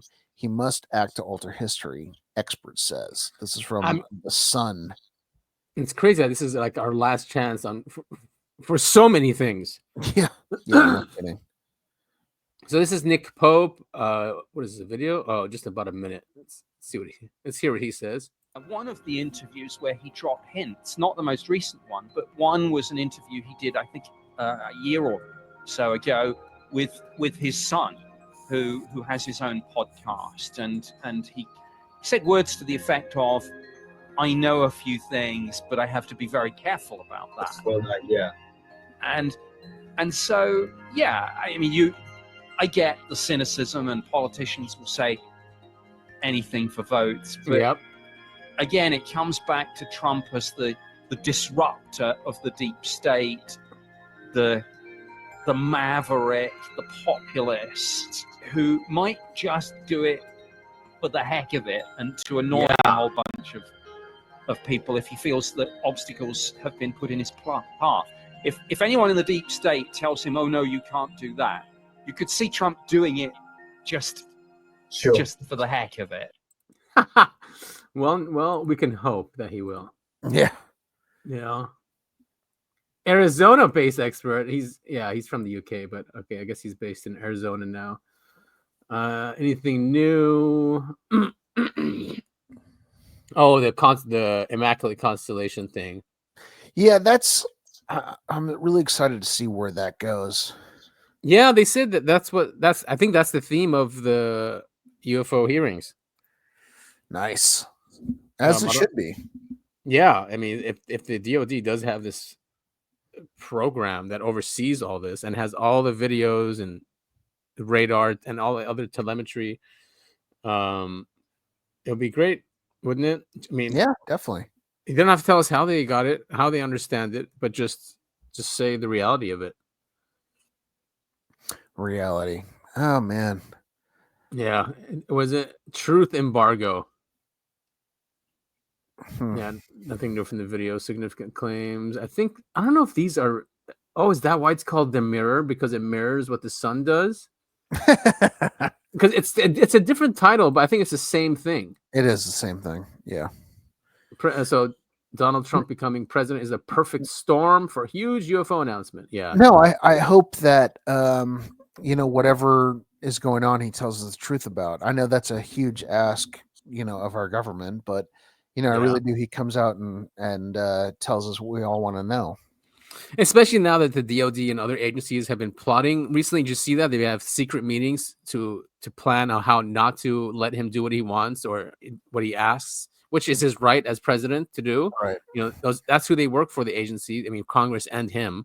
So if he asks for something, they should, follow his orders. Isn't he the chief, the commander in chief? So it's just, even if he wants to, because if you remember last time he wanted to get out of Syria, they didn't let him get out of Syria. Many other things that they kept saying, "Oh no, he didn't really mean that." Right. And they wouldn't listen to him. Yeah, same thing. Maverick populist. They're calling him. Oh, populist. Oh no, we don't want that. Nationalist. That word's like, darn. really scary. Shoot. Points out has dropped heavy hints. Yeah, we know he's heavy hints. Trump released most of the JFK files in his first term and has essentially undertaken to release the rest early in his second term. As he seems to link the two issues, there's a strong possibility of bombshell UFO information being released early in 2025. Did you hear he wants to bring back the World Fair basically in the US? No, I hadn't heard that. Because the US will be 250 years old next year in Oh 2026. yes, no wait, yeah, I did. They're Yeah. I mean, how cool would that be? Like so cool, man. For a whole year. Yeah, I was gonna say a whole year of just going. And honestly, I think that's a really cool premise. Spending the whole year going around and celebrating the fact that it's been, 250 years since we became a country. I think that's a really cool idea. It's good for unity. It's good for national I was gonna say, pride. brings people together. Absolutely. And each state will have their own, whatever you said, like not kiosk, but their own section. Yeah. And back in the past, in the 1800s, we always had world fairs here. We always disclosed like new visions of the future and technology, and it's a healthy thing. Yeah. Actually, the in France, in Paris, God, what is that tall building called? Oh, the Eiffel Tower. Thank you. The Eiffel Tower was built because of a World's Fair. That's right. Yeah. Merry-go-round. Wait, not merry-go-round. What's the one that's the wheel? The Ferris wheel. Ferris wheel. That was also introduced in one of the fairs. I think a Chicago one. I was going to say, in the Chicago one, there was a huge fire that killed a lot of people. That was because of a World Fair. Oh yeah, that's right. Was that the last World Fair? I think it was. Yeah. Holy crap.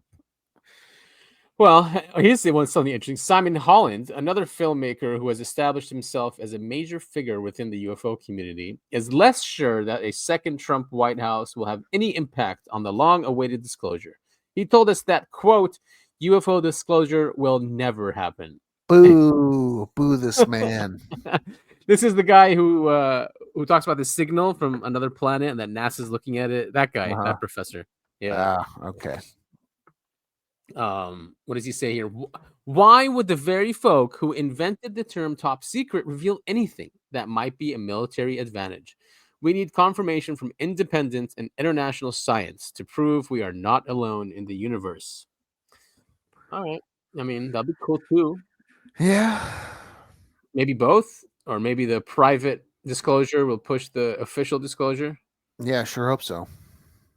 So just to bring back Trump and into this whole thing of UFO technology or propulsion, this is his uncle, John Trump. Oh, nice. Who had access to the Tesla files when the government confiscated them. So this is him. He was head of MIT, I think, or maybe of science. Wait, did they mention it? MIT uncle. No. All right, so let's listen to him. Would just be evidence Terrible. of a secret weapon, which I was reminded by the two agents who were present during the entire time, was a matter of concern to the United States. In the course of this, I did come across a number of letters directed at the upper echelon of the British Empire, that is, I think, to the King and Queen, or perhaps just to the King of England, and also to the Tsar of Russia, explaining that he was the inventor of a secret weapon which had rather remarkable properties, and that he would be interested in entering into a negotiation which would lead to a disclosure of what they were. Of course, I spent a good deal of time looking through these papers, trying to find out what the nature of this secret weapon was. I think I had, although I don't remember it so very accurately, an idea of what its properties were. It had the capability of acting at a great distance, of being destructive to flying objects and things of that kind at a place which was remote from the source. Really hard to hear, but basically that Tesla gave this secret weapon to the Empire, Britain, Russia, and the United States of some death ray that can take down at a distance any flying object. Yeah, Tesla was man, he had some crazy. I'm thinking of all the different things. So I remember he said that he could have avoided the Titanic sinking by lighting up the ocean, by Really? throwing light through the the earth.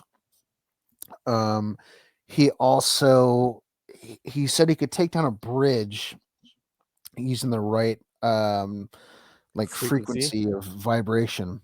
That sounds like He has some crazy ideas. Yeah. I never heard that one before though. The Titanic one. Pretty cool. Yeah, he did have crazy ideas. He had an idea. Basically, he was going to put I might be totally misremembering this. He was going to put towers all over the earth. Oh yeah, the free energy. Free energy all over the planet. Free wireless energy, exactly. Yep. So, but yeah, he had the death ray too, of course. Yeah. So through his uncle, Trump has, and this is part of the lore, that Trump does know things that most of us don't know, what the government knows. I mean, so it would be great with Musk now, with Trump and all that support there. If he can get his hand on some of this stuff, and instead of using rockets, dude, we'll be on Mars in no time. Sure hope so. I wish we could. You know what? Honestly, it kind of seems like we've got a space race 2.0 on the docket here, with China. With China, exactly. Yeah, they're no joke. I hope Trump follows through. Absolutely, he's not going to be easy on China. He wasn't last time. So who's gonna this guy? Yikes! Mike Rogers, known opponent of the UAP Disclosure Act, being considered to lead the DoD. Yeah, not great. Not great for us UFOers. No, it's better than Pompeo, that's for sure, or Nikki Haley. Yeah. So it's a rumor, they're saying. All right, so it's not. We don't know for sure. Yeah, I mean, honestly, with Pompeo, I kept seeing articles on Reddit how Pompeo was coming back, and everyone was going gloom and doom. But he obviously is not he's not coming back. So, we'll see if this is accurate. Reddit, honestly, is a terrible source of information. Election night, if you went on a Reddit, Harris was going to win by a landslide. By a landslide, huh? Yeah, and clearly that did not happen. So I mean, I had very little faith in Reddit as a news source, and now it's even less. So who are these guys? Newswire? Yeah, I mean this exactly, and even just the mainstream news, and we'll get to that too. There's a great clip from Dave Smith. He just tears them apart. So this is Newswire that said Trump eyeing. So just eyeing, that doesn't mean anything. Mike Rogers. Yeah, we'll see. So yeah, we'll see. Maybe he'll change his mind when he has a position like that. People like him just, want favors. Yeah. U.S. government has a, in quotes, powerful UFO disabling technology capable of grounding ships, just like Iran. Right. Yeah. And after the Tesla thing too, he said that Tesla could do that. Or he had that weapon. There were a number of vehicles, UFOs, that were recovered, intact vehicles that were forced down by this technology, claimed UFO expert lawyer Danny Sheehan, Mr. Goldilocks. Danny, I'd love, maybe one day we'll get him on a show. One day, we'll start small and then we'll make our way up to him. Yep. We're going to start small and we're going to continue being small, I suppose. No, we'll grow. We're growing.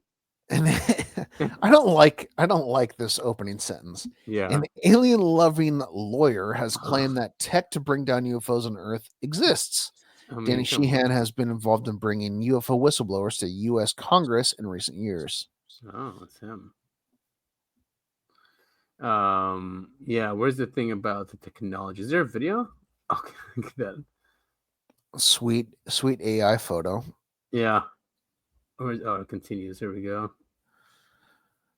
This time, speaking to Julian Dorsey podcast once more, he has claimed that there is technology on Earth capable of disabling and bringing down alien spacecraft, and that it could be seen as an act of war. He said the U.S. government, developed technology to knock some of these things down.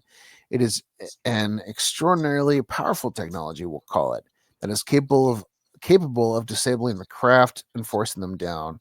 It's an extraordinarily sophisticated technology that has been developed to take them down. Now, that doesn't mean that they haven't compensated for that. Right. But there were a number of vehicles that were recovered, intact vehicles that were forced down by this technology.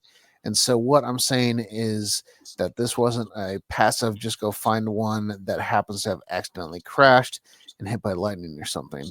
And when asked by the host of this was a sign of an act of intergalactic war or if aliens would take it as such, Sheehan agreed.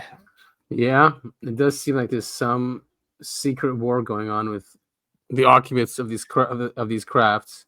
Yeah, I mean, if you look at Roswell, a lot of people think that those aircraft crashed because of our radio waves. Yeah, and that's what makes sense. And that totally makes sense. It's not gonna be because of an electrical storm. Like they don't know about that kind of stuff, right? And remember last week we did the Lubbock lights. So of course I remember. Yeah. So this showed up and it looks just like it. It's a V-shaped UFO observed at 7 p.m. October 31st. Not showing where. Oh, in LA. Happy Halloween. Yeah, on Halloween. This guy was saying, I was originally looking up and laying on the ground that night on my back. I was messing with camera exposure to see if I could find the North Star in the nasty smog-lit sky of LA. Yeah. I noticed I barely see stars as per usual. Eventually, I got the exposure just right to see stars.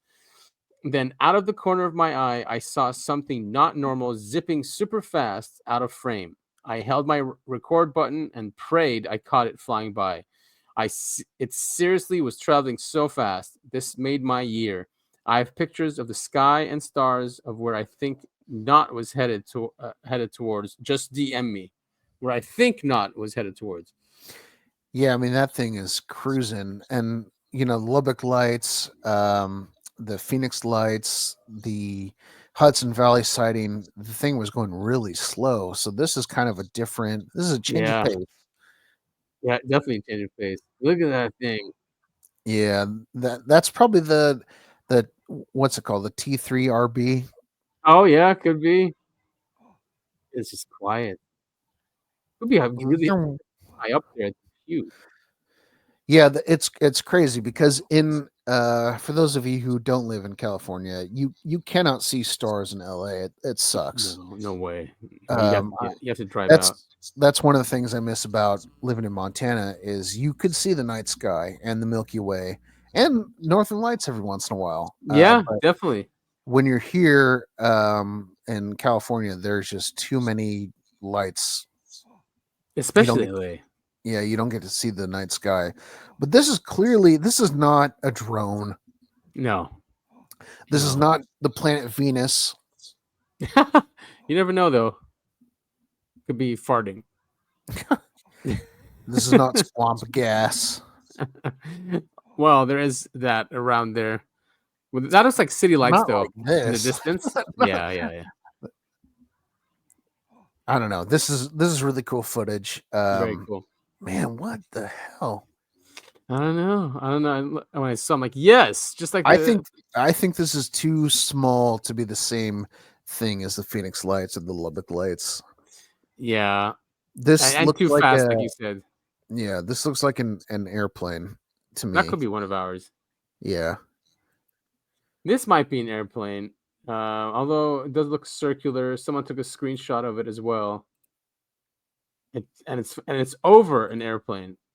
So here it is, but then there's an airplane that shows up right there. Yeah, that's funny. I thought I had some sort of mark on my screen here. But it flashes too. There's some flashing. Yeah, wow. Weird. Yeah, it's not constant flashing. They zoom in, maybe. Yeah. No, I guess not. There is an image down here. Here it is. Oh, what? Apparently, he zoomed in and took a picture of that. What? Hold on. Let me put on my glasses. Is that the planet Venus? Oh yeah, it is up here. Is that planet Venus? That's It is. planet Venus. Yeah, it's That's what is it exactly called? what, that's what When it Venus looks implodes. like. That is bizarre. Yeah, very bizarre. Cool So there stuff. It is. It does look like that, yeah. So if this is, I don't know how big this thing would be, 100 feet. So that'd be like what, 10? This is one of those things where it's impossible to tell because you have no frame of reference. I mean, obviously the plane's there, but how close is that? How far away is that? Yeah, You yeah, can't it could be tell. just as big. Yeah. That could be a mosquito that looks like the planet Venus. So it might be reflecting something here. Who knows what it's doing? Yeah, very cool. Very cool. And then there was another sighting. You sent me this one. Amazing Nights over Poland. Yeah, this is great. Yeah, let's watch this.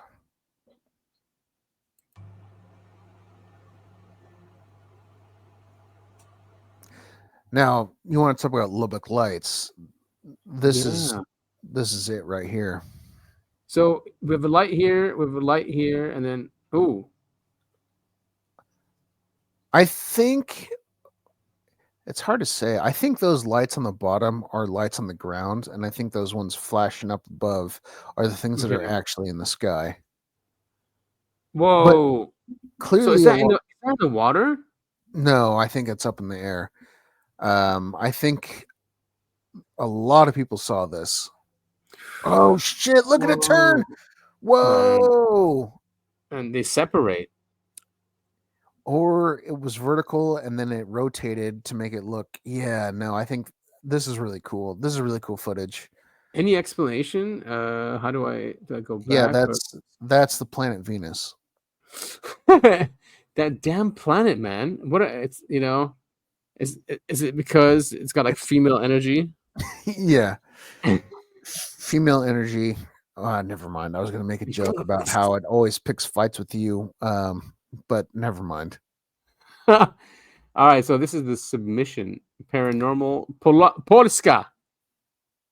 Paranormal Polska.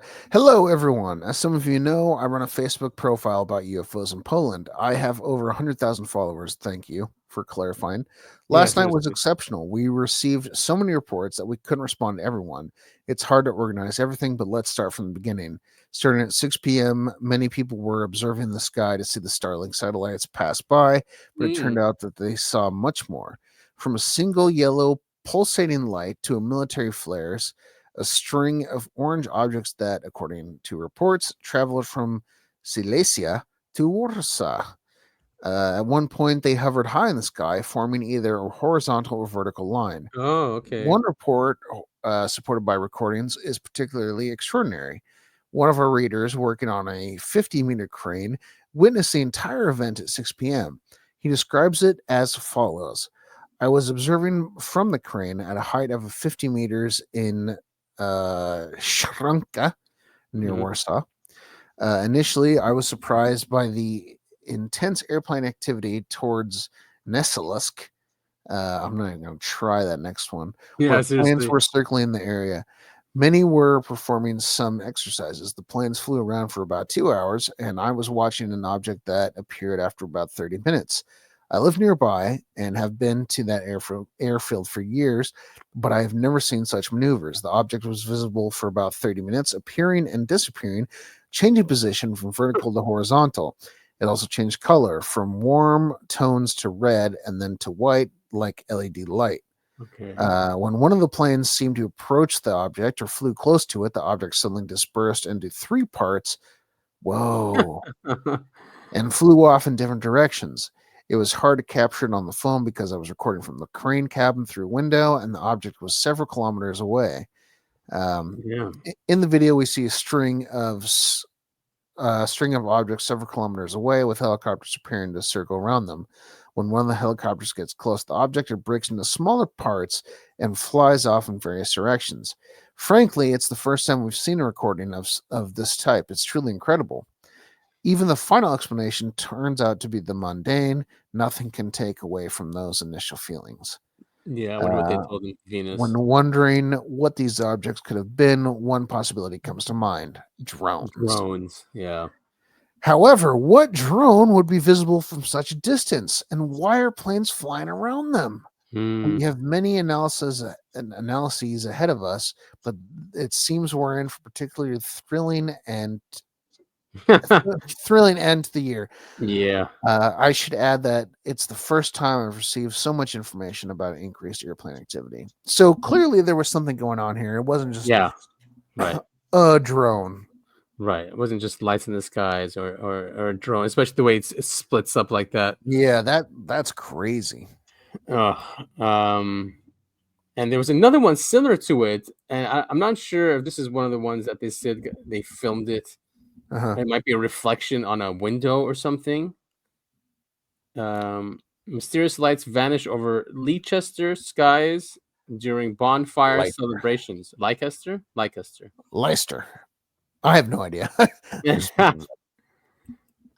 So here's that picture. Here's a blow up of it.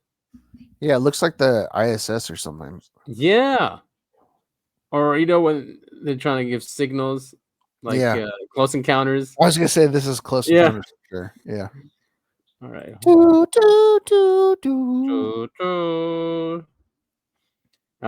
So they had fireworks celebrations. He was walking his dog, so is a 30-year-old moving. Yeah, and when the strange lights caught his attention, moving from south to north at low altitude, the object displayed what Fraser described as circular green lights drifting silently through the smoky evening air like a Chinese lantern. Well, is it one? Is that how they look like? No. Do you know what a Chinese?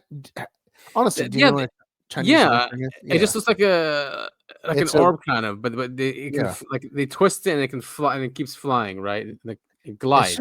It's a hot air balloon, but small. Yeah, exactly. It has like a candle or something, right? Yeah. So he says here, I thought it was a firework going sideways rather than up, but it didn't burn out. By the time I tried to take a second photo, the lights had completely disappeared. Here's a close-up of the object. It's not like a spaceship. I mean, weird. I mean, it has. You can see a structure here. It's like a Batmobile, a bat plane. Yeah, I mean, it looks like definitely. Very strange. Yeah, to make matters all the more strange, the sighting occurred after most fireworks had subsided. While family members have suggested the lights could have been from a drone, of course, monitoring the festivities, the sudden disappearance has left questions unanswered for the Shepshed resident. I'm certain almost that there must be intelligent life out there, he said, though whether it would come all the way to Leicester to watch Diwali fireworks on Saturday night, I'm not sure. Yeah, I mean, we can't. I know everyone just jumps to Alien, but it's 2024. Mm-hmm. Where is Leicester? Is it somewhere in the UK? Yeah. Oh, I yeah. think so. Yeah. Yeah. So cool. What do we have next? Oh, the review. I haven't watched the George Knapp's Investigation Alien. I have not watched this either. Oh, did you finish? I mean, the Manhattan one. I am about an episode and a half deep. Okay. Yeah, I struggle with documentaries like that. I mean, it's cool, and I've heard the story before. Like, I know what's going to happen. I've never heard or read that angle though. Yeah, pretty hectic. So she's claiming not the filmmaker, but the one. She was the wife of Bud Hopkins, who was that famous alien abduction researcher and novelist, right? So she was his wife, well, now ex-wife, and she documented all of his regressions and cases and phone calls, and so she caught all of this Manhattan UFO abduction case all on video, and she started questioning the witness, the lady, and thought that she hoaxed it all. So that's what the documentary goes through. Right. Do I believe it? I don't know. I don't know if I'm completely convinced, but there are some convincing things there. Now, Yeah. it could have been where it was real, but then she started making stuff up after that just to keep not grift, but just to keep the attention going. Mm-hmm. But then even that, it comes to question if she hired actors to act like those bodyguards. I don't know. Could she have done all of that? I don't know. I really don't know. No, it's hard to say for sure. It is. Yeah, but so I mean, I liked it. It was good, but I understand now why she wants to sue Netflix because they do make her look bad, to be honest. So George Knapp has a new documentary also on Netflix. It was released last week, and this guy says that George Knapp's investigation alien lacks a smoking gun. Can't say because I haven't seen it. Well, hopefully it's good. Yeah, this guy's saying he's really into the subject and really loves George Knapp and respects him, but that he didn't see anything new in the series. Here goes. However, admittedly, having his own investigators by his side did not help his claims. If anything, it feels a tad overdone, especially when coupled with the cheesy documentary filmmaking and background music you'd expect from late night TV from one of those rarely used documentary channels. Oh no. Maybe Corbell helped produce it. Yeah, maybe. Yeah. So, but he gave it a 2 out of 5. Oh boy. Yeah. Nothing in this Netflix series warrants a rethink of what we already know. UFO sightings are nothing new or unique, and in an age where we can tamper images and videos, much of the evidence is debunked. So this is not a very good review. Yeah. Well, they can't all be winners, I guess. No, they can't. And we love Knapp, and he's obviously done a lot of work for the community and for the cause. So I'll probably start watching it tonight. See if it's worth it.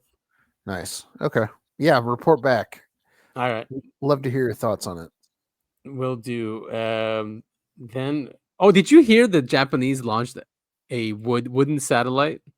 A wooden one? No. Yeah. Do you know how they're so good with wood, right? They can fit all these. They can make wooden structures, even houses, without any bolts, no screws, no bolts. You know what I mean? They just they cut it in a way where it just fits.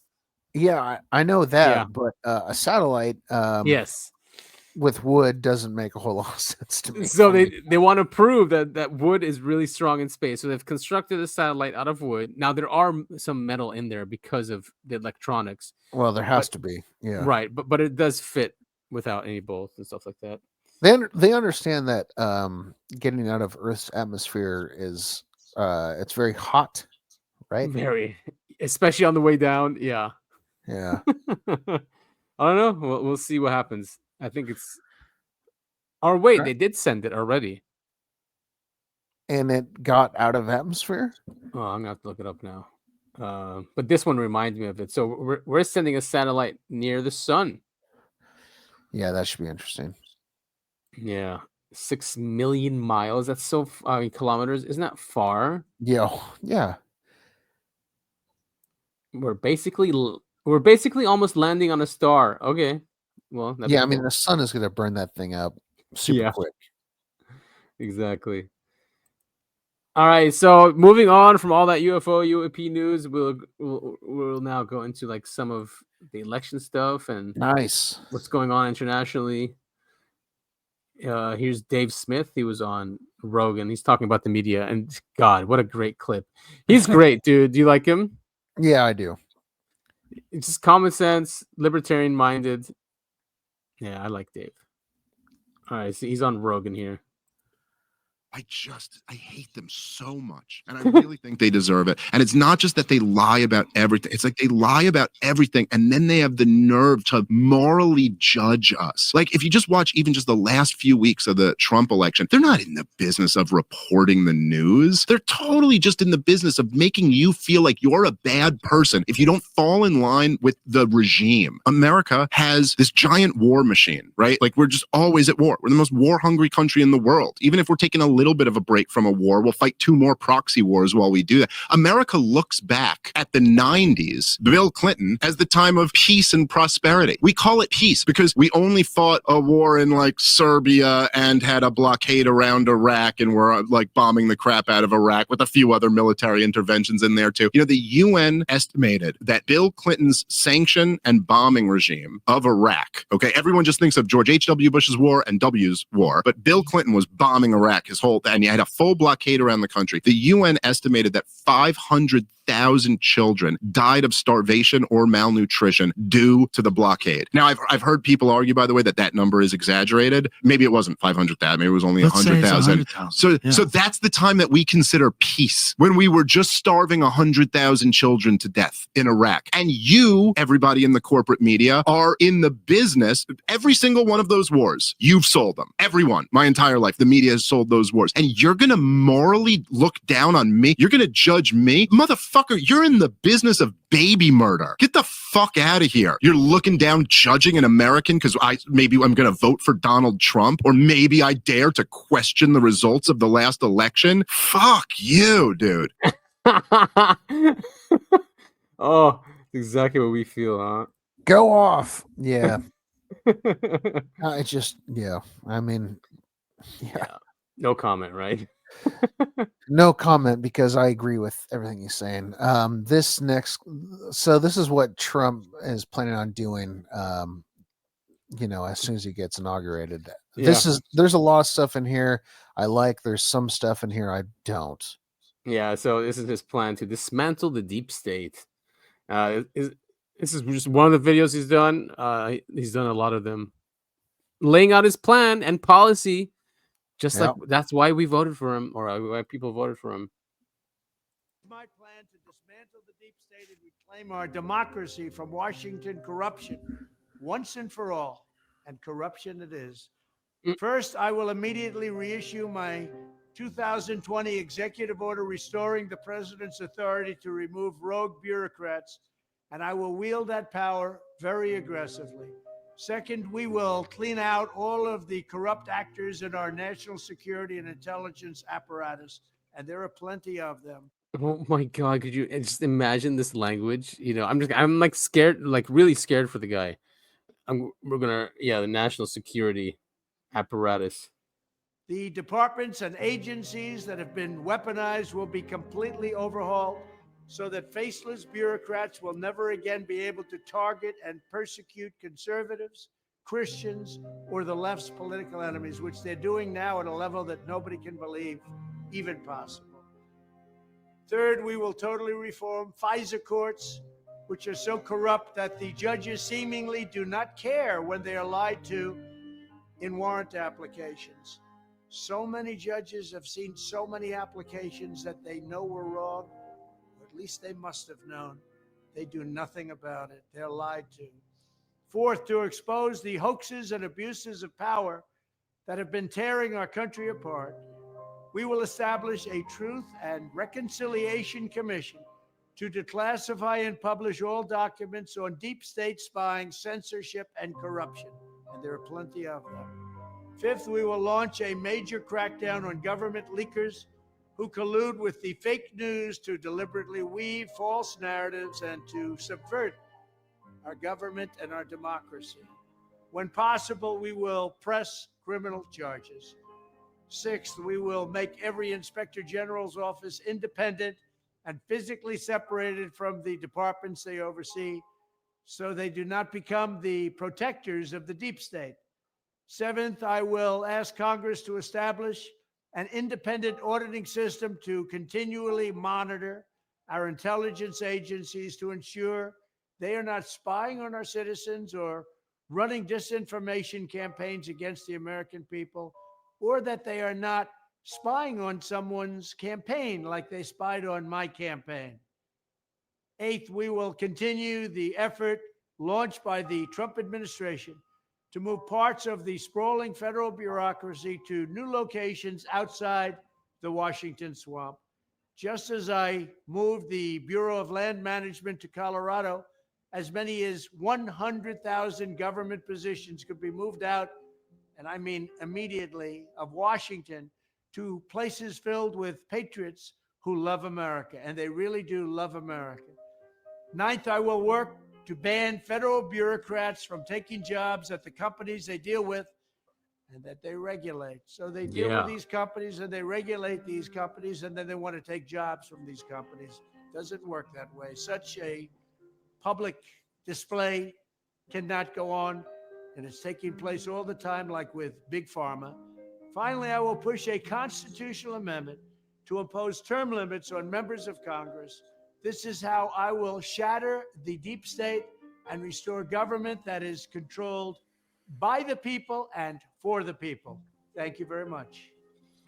See, what is wrong with that? How's that a tyrant? I mean, okay, he's doing authoritarian things to bring back the Constitution, right? To make that.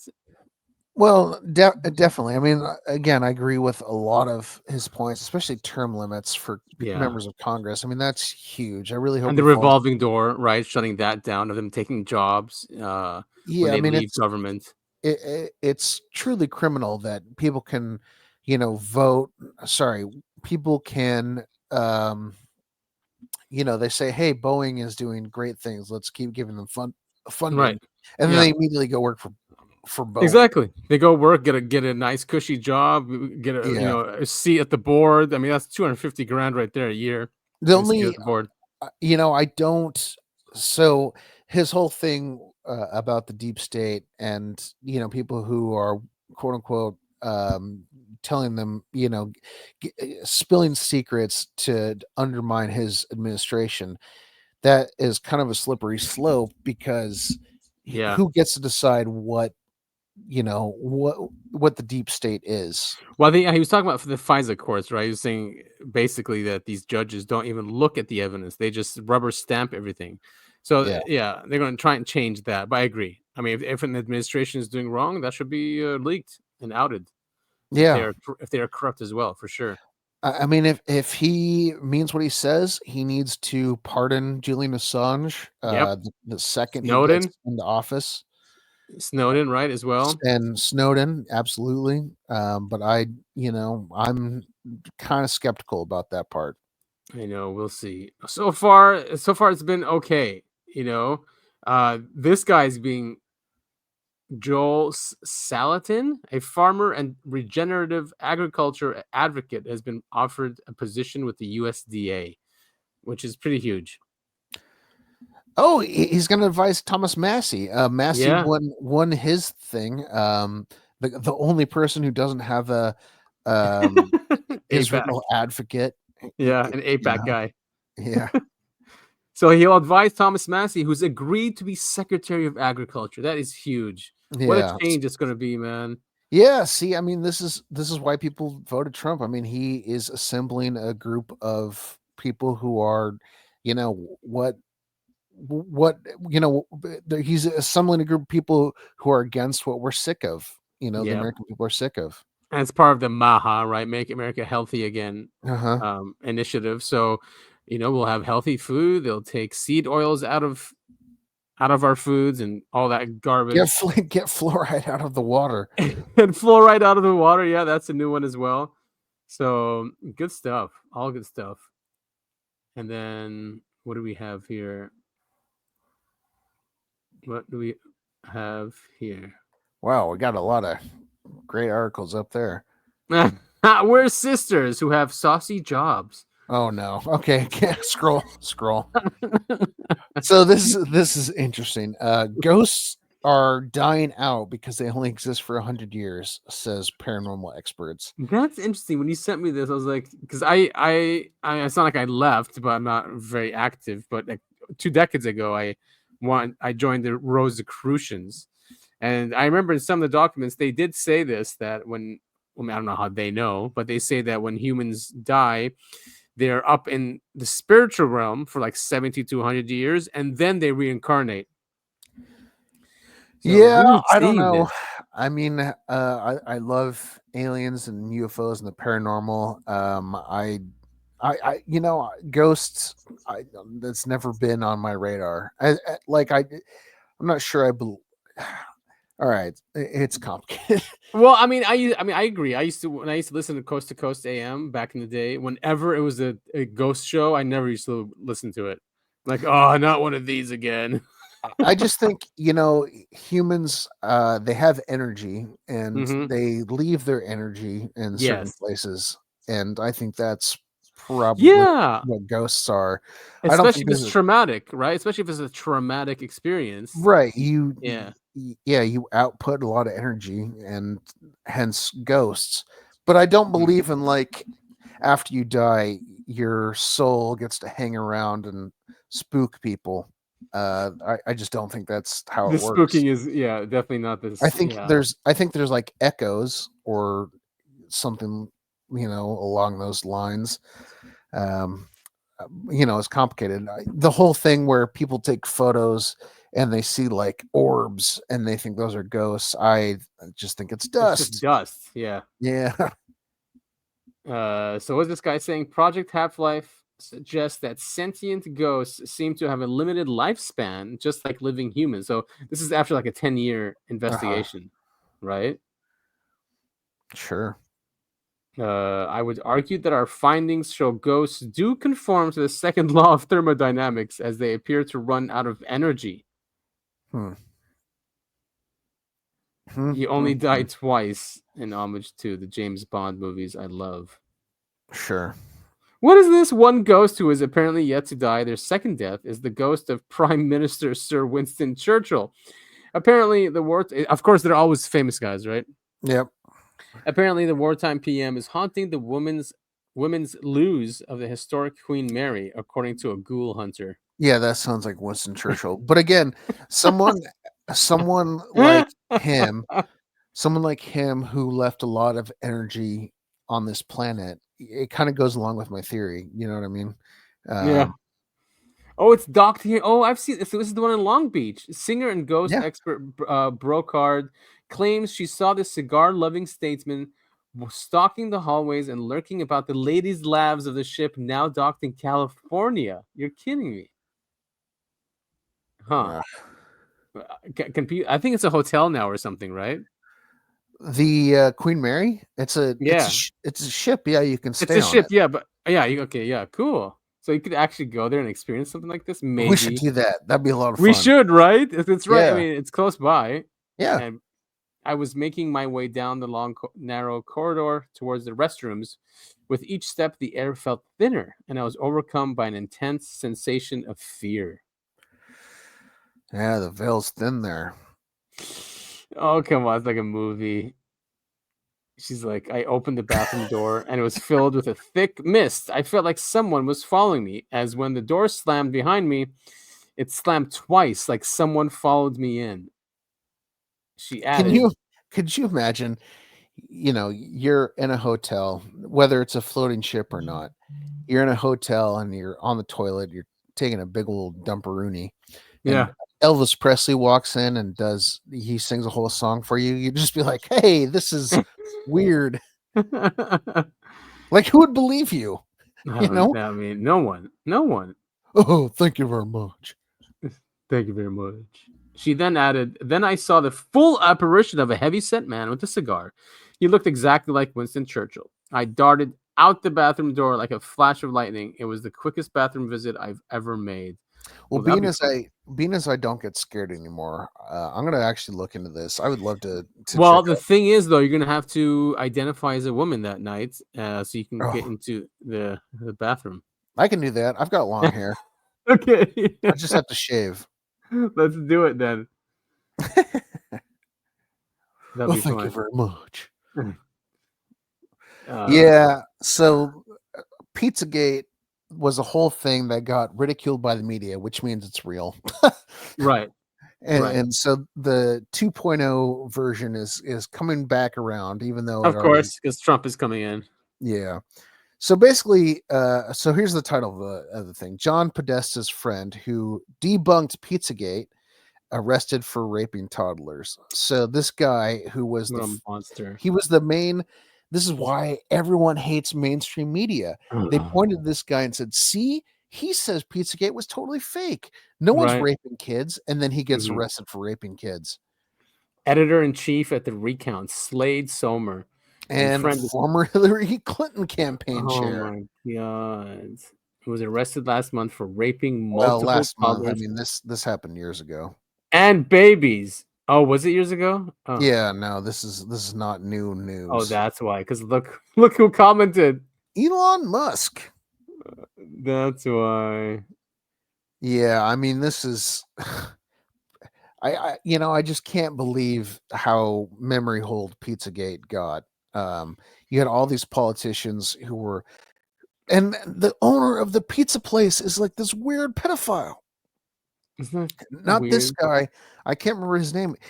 Comet Pizza. He has the most popular place in all of Washington, D.C., and all he does is post weird pictures of children on his Instagram. I mean, it's crazy we let them get away with this. I mean, they're not on there anymore. I'm sure he deleted all those, right?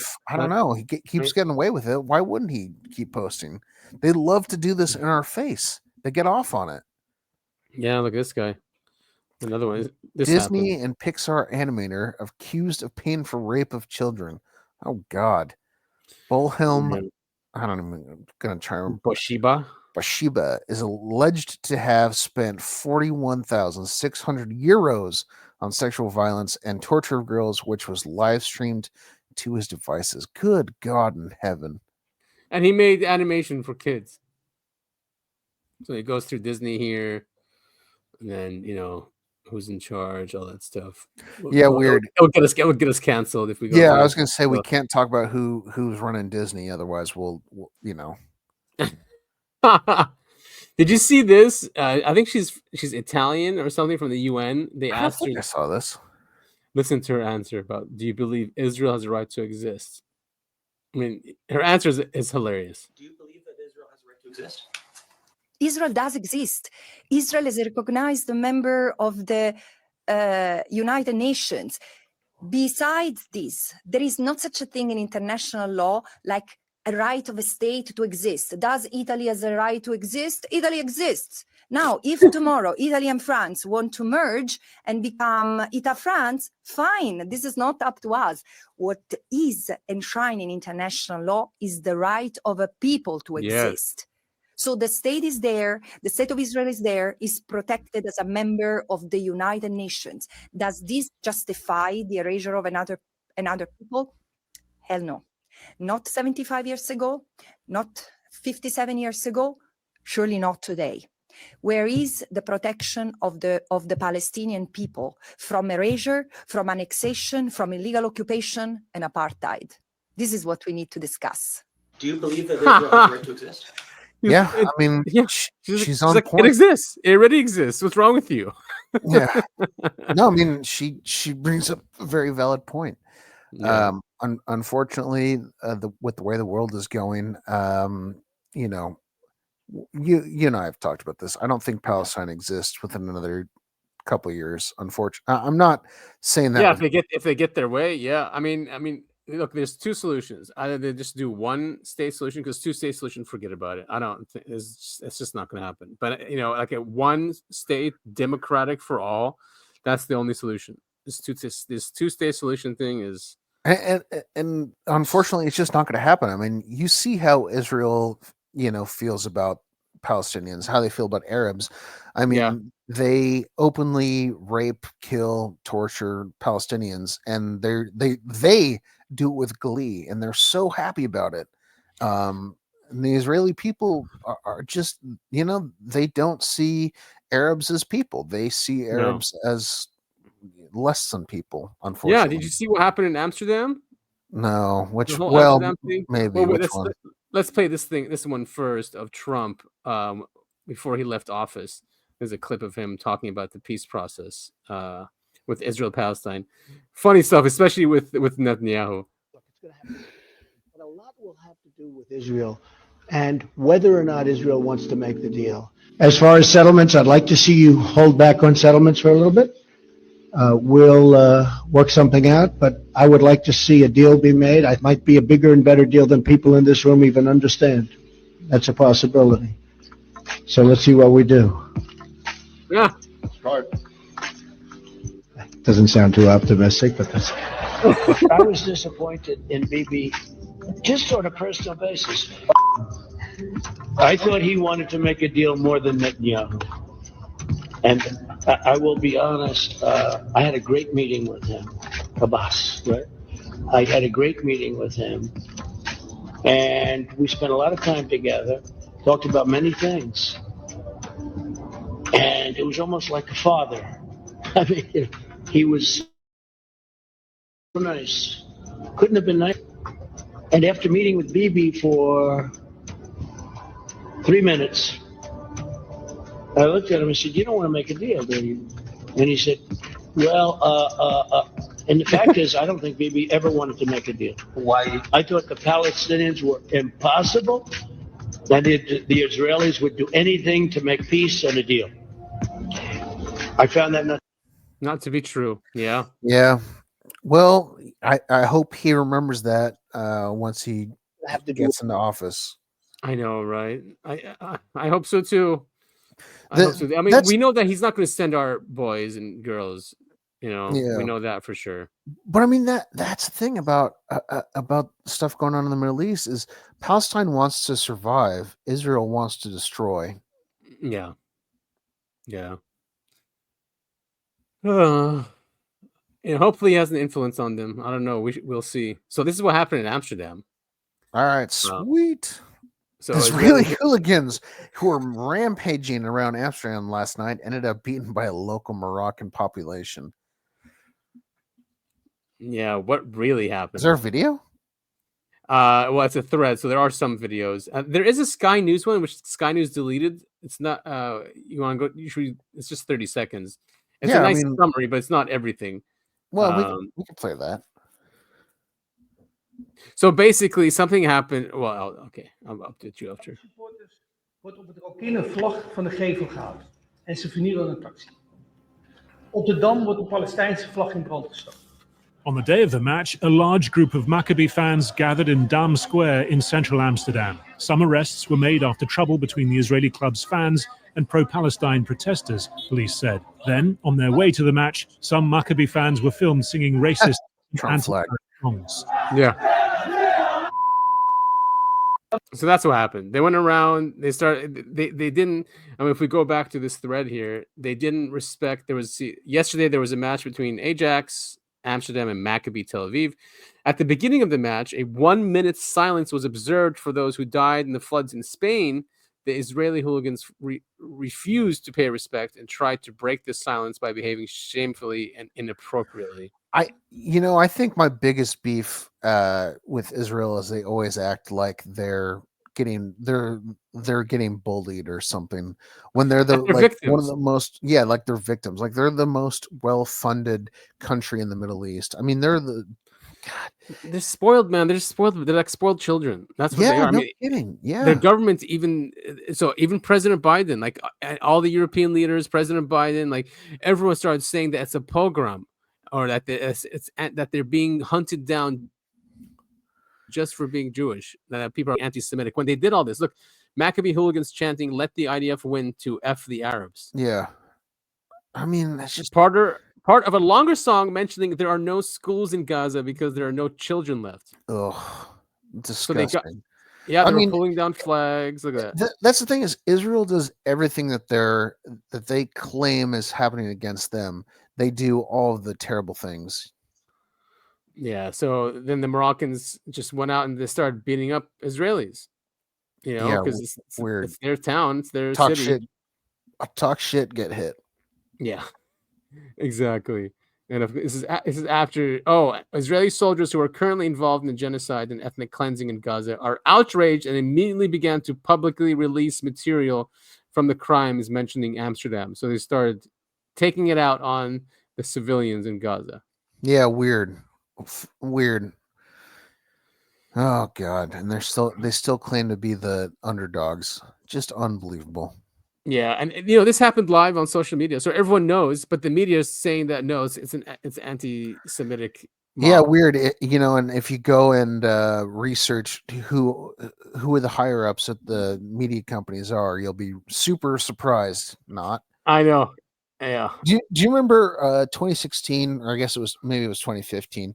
There was a guy on Reddit who he oh man, this is a long story, but basically there was of course there was stuff going on in the Middle East, but this guy came out and he identified all the people who were in charge of CNN and figured out which country they were from. You won't be surprised. And he got doxxed, and the media essentially held him hostage. It was a whole thing. I'll see if I can. I'll look it up. And see if I can figure out which. See if I never can, heard that. Send that over. Yeah. I feel like it's one of those things. As soon as I send it to you, you'll remember. Okay. It was just unbelievable. See, they kept calling it. They kept comparing it to the Holocaust, how Jews had to wear the stars on their arms, because he posted this big infograph with all the people who were in charge of. I believe it was CNN. And they all had Israeli flags next to their names, right? Yeah. And he was supposed to be an anonymous Redditor, and he got in huge trouble. You got doxxed. Damn. Yeah, definitely. I'd like to know that one. So here is a short video of a summary of what's going on in Amsterdam. So just in case you guys hear any other news from the mainstream media of them being hunted down, it's not that at all. After Maccabi Tel Aviv's Champions League match against Ajax Amsterdam concluded, things got ugly. Maccabi hooligans took to the streets of the Dutch capital and began chanting racist slogans directed at Palestine's Gaza and Arabs in general,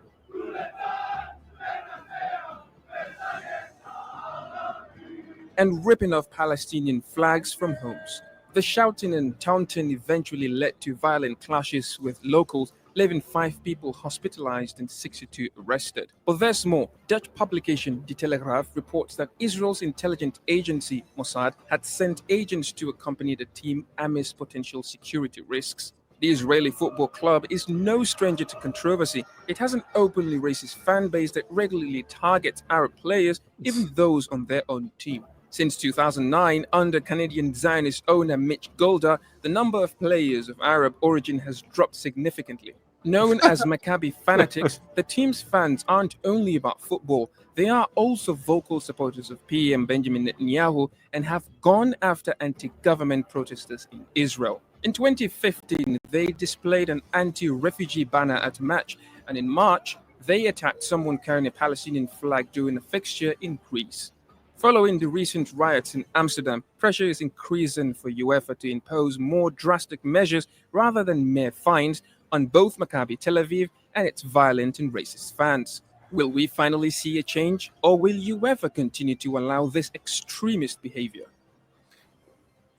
Yeah, I bet you they deleted that report because Israel is going hard. Yeah. Just saying it's like another Holocaust kind of thing. Yeah. Well, that is what we have for today. Well, we do have the liberal tears, but I don't know if you want to watch that. I could use some humor. Okay. I mean, I kind of feel bad because they're so brainwashed. But, yeah, I don't want to punch down, but I mean, these people have called people like you and I racist or bigoted, and un-American and Nazi. So I think it's time for just a little bit of payback. All right, so this is what's his name, David Sassoon or something? Who cares? Yeah, let's listen to him. The election between Donald Trump and Kamala Harris has not been called yet. We do not know who the winner is, but it is pointing in one direction. And it's not final, but I just wanted to say that America failed women tonight, primarily. Trump has insulted women, berated them, has been found liable in court for assaulting a woman, and he took women's reproductive rights away. And instead of standing up to such a dumb fucking argument. People voted. It so is. It's not illegal anywhere. There's many states where you can, and especially like it's nowhere illegal if the mother's life is in danger or if it's incest. Nowhere in the country. I will never understand why this is the hill that the left decided to die on, because all it did was make abortion a state right instead of a federal right. But also, you can't practice safe sex. How hard is it? How hard is it? You've got birth control. You've got condoms. You've got the pull-out method. You've got Plan B. You have all these things, and you're deciding. Like, okay, I understand that abortion is necessary in cases of rape or incest, which typically is always rape. True. But they're acting like it's like just practice safe sex. Like, I know you and I are dudes. How be responsible? Yeah, you both. Right. It's not like whatever, man. I know. I hear you, dude. I hear you. So this guy's a big DNC operative. Obviously, he's upset, and they're going to focus on that because it's the one thing they can't. It's the one thing they can champion. But it's such a stupid. Like I said, it's such a stupid hill to die on. Half of women are against abortion, Right. Yeah. Like and it's extreme, I think, abortion. That's all. It's not like, Yeah, people aren't upset about, like I said, like abortion in case of rape. Yeah, exactly. If the mother's is in danger of her life. Of course. I'm pro-choice technically, but I don't want to see, hey, I had a hookup with some random guy this weekend, I need to go get an abortion. Like that's what I'm against. Like life is precious, right? Absolutely. Absolutely. Especially that we're having issues anyway with births, right? Decline. Yeah. So here's one crying. You know what's weird is they always have weird nose rings. That and the hair, right? Yeah, it's always colored hair and nose rings. And it has nothing to do. I'm so fucking sick of this argument that people didn't want to see a woman president. And that's so stupid. Not even remotely what it's about. My boyfriend's in the living room watching the results while I'm crying in the bathroom. If you have to cry in front of a camera or freak out in front of a camera, you're fake. I'm sorry. Like you. Yeah. How much do you think? What percentage do you think is just that to get clicks and all of it? 100% of it. I mean, you want to know how many freakouts or breakdowns I've had, and do you want to know how many times I've put my phone in front of my face and 0%? These people are psychos. I have no sympathy for them. Because they just don't understand what they voted for and like what it means and the bigotry and hatred that they stand behind and how I am just look at her username. Look at her username. What is she gonna do? You know what she's gonna do? She's gonna go to work tomorrow and keep living her life like normal. She doesn't think that though. She thinks it's over for her. Right. Well, she's in for root supply. Root surprise. Yeah. Ironic because it's religion's supposed to make you love. Oh, here we fucking go with that argument again. Yeah, the hate. You hate. We all hate. And what's she saying? We may not have rights tomorrow. Oh my God. I'm going to bed with Do these people forget that Trump was president in 2016 and no one lost their rights? Yeah, no one did. Oh, but this time, and that's why I love these new videos saying that he's going to make sure that we are free and have free speech, and quite the opposite. Here are these guys, white men. Oh, God. Those guys couldn't bench 125 pounds. No. Livin.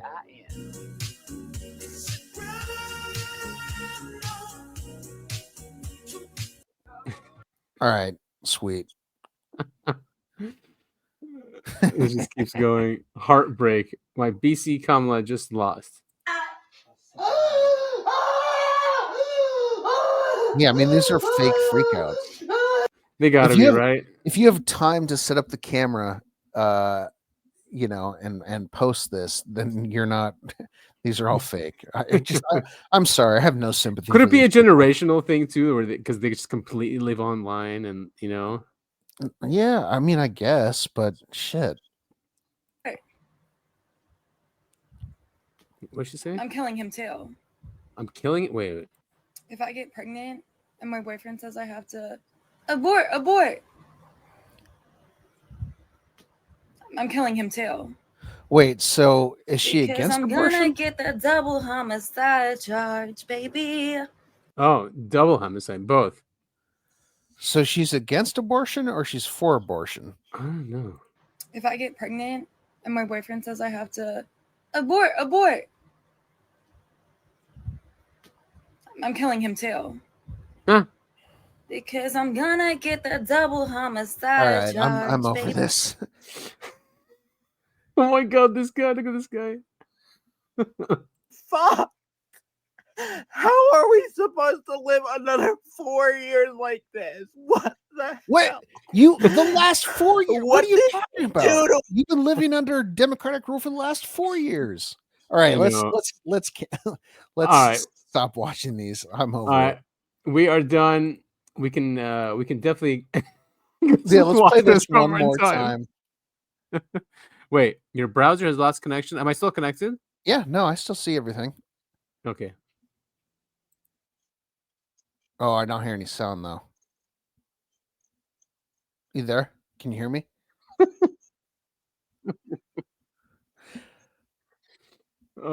I didn't get any sound that time. Oh, so there is no sound. It was warning me. So wait a minute. Let's see. Edit name, stop screen. So something happened. What if I do this? We go back to it. All right. Also share audio. It should work. All right. There we go.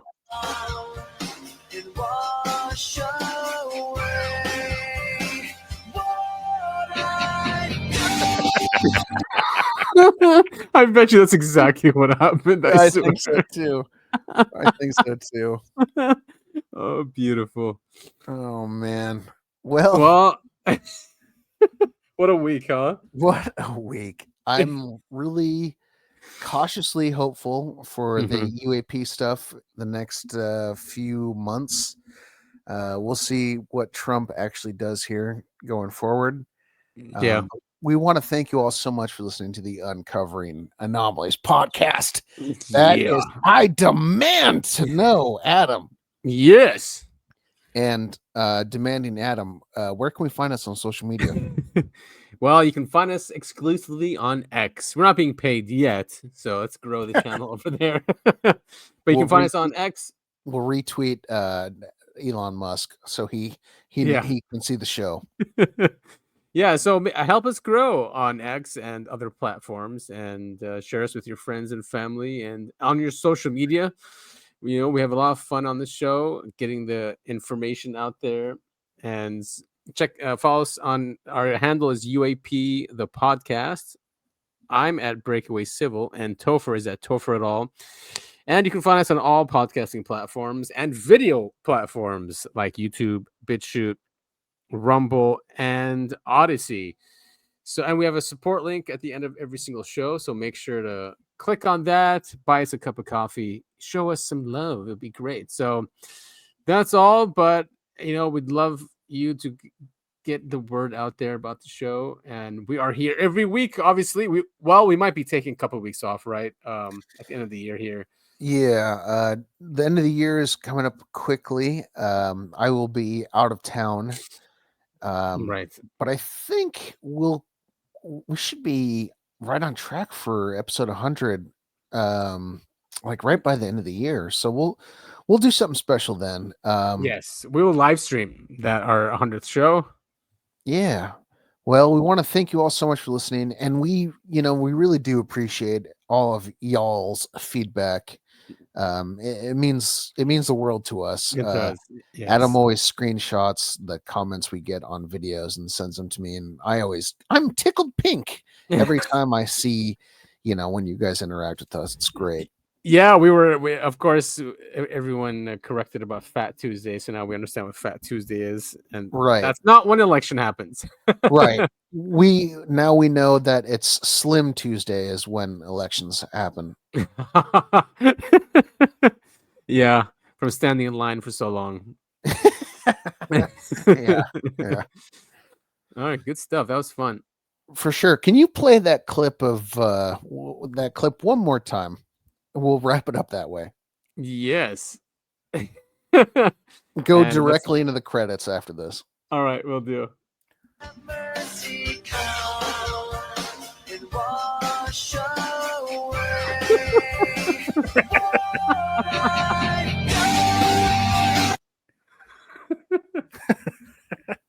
Oh man.